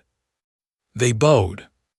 Not the rigid bow of ceremony, the bow of genuine recognition, of, here is our Luna, and she came from unexpected country, and our Alpha has come back to himself, and the hold is warm again in a way it has not been in 3 long years, and we see all of this, and we are glad. She received it as she received everything, without performance, without the tears that a person trained to perform gratitude would have shed in that moment. She received it the way she received anything true, directly, steadily, with a quality of presence that let it be what it was. I watched her from where I stood, with the bond mark warm on my wrist and veil at my side, and I was aware of the thing in my chest that was not Myra's memory, and not the locked room and not the ember behind the wall, but this, present, alive, particular, real in the way of only fated things.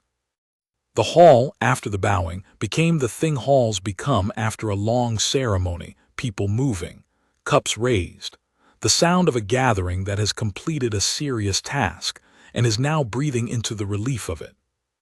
Torvin appeared at my elbow and said what Torvin says at these moments, which is something small and specific and entirely apt, and I said what I said, and we watched the hall together. Saren was talking to one of the older women of the pack, a woman named Halla, who had served the hold for 40 years, and who I had not seen approach a new person since approximately the 2nd year of my reign. She had her hand on Saren's arm and was talking with the animated quality of a person who has an enormous amount to say after a long period of having no one she wanted to say it to. Saren was listening, with the quality of listening that was hers, genuinely attentive, not performing attention, actually there and smiling. I did not think I had seen her smile in that particular way before. The smile she wore in the early mornings in the den was small and inward. This one was open, warm, the smile of someone who is entirely comfortable with where they are.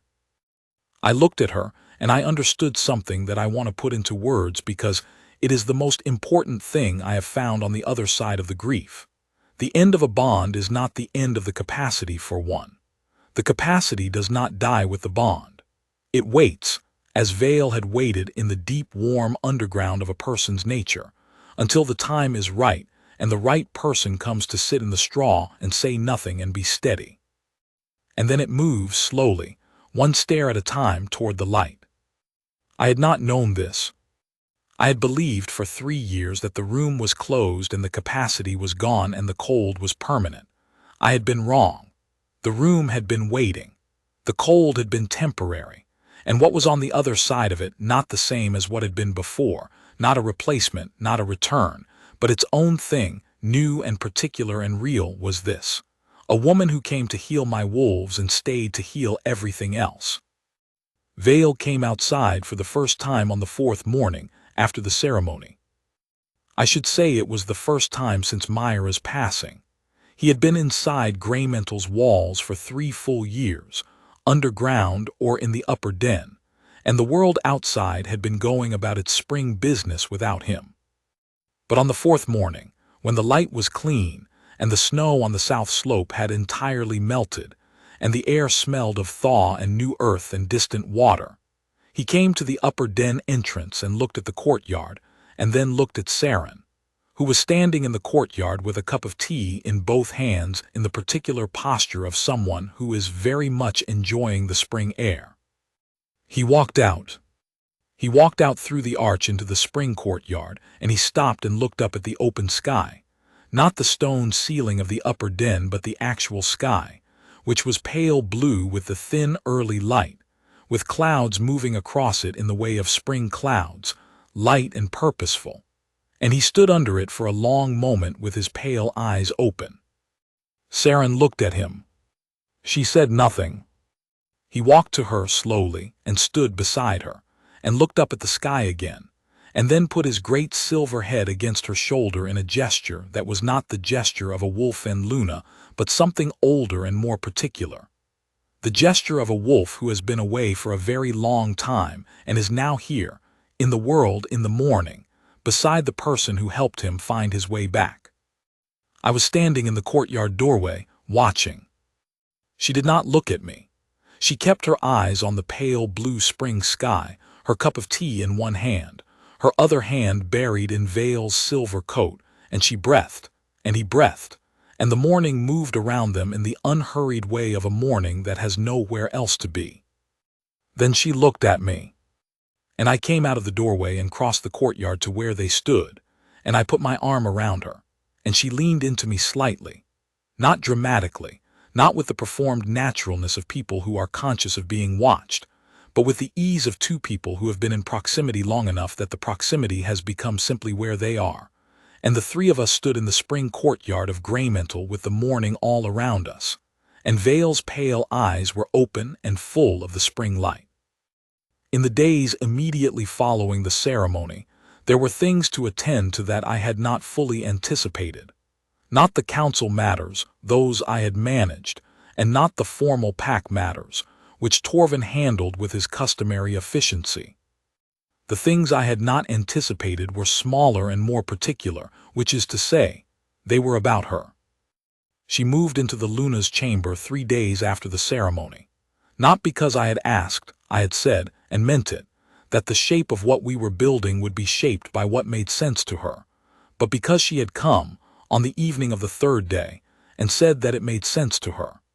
That she had thought about it, and the practical and the real were both pointing the same direction, and she was not a person who resisted the direction of practical and real when they aligned. The Luna's chamber at Greymantle had been Myra's. I had kept it as she had left it, in the way of a person who is not ready to do otherwise, which is to say I had kept it entirely intact for 2 years, and then, in the 3rd year, had allowed Torvin to arrange for it to be aired and prepared for a general state of readiness, without specifying readiness for what. It was a good room, south-facing, which meant it got the morning light, with a window that looked out over the mountains and a fireplace that drew well and a hearth bench that had been carved, generations ago, with wolves.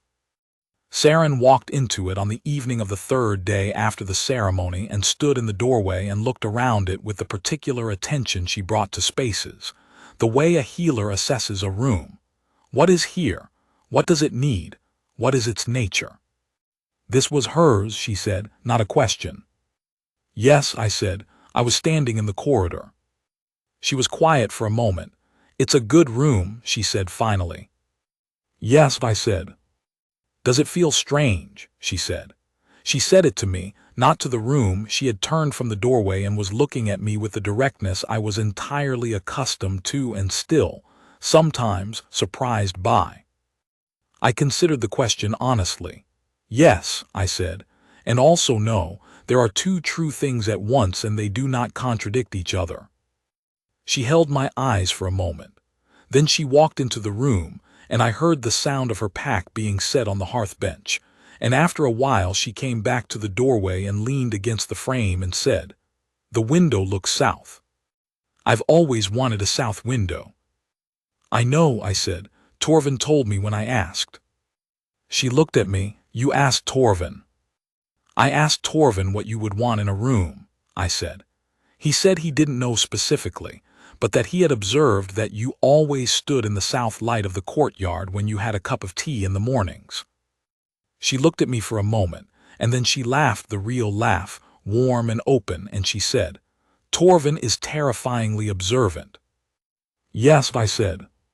"It's his greatest gift and his most alarming quality."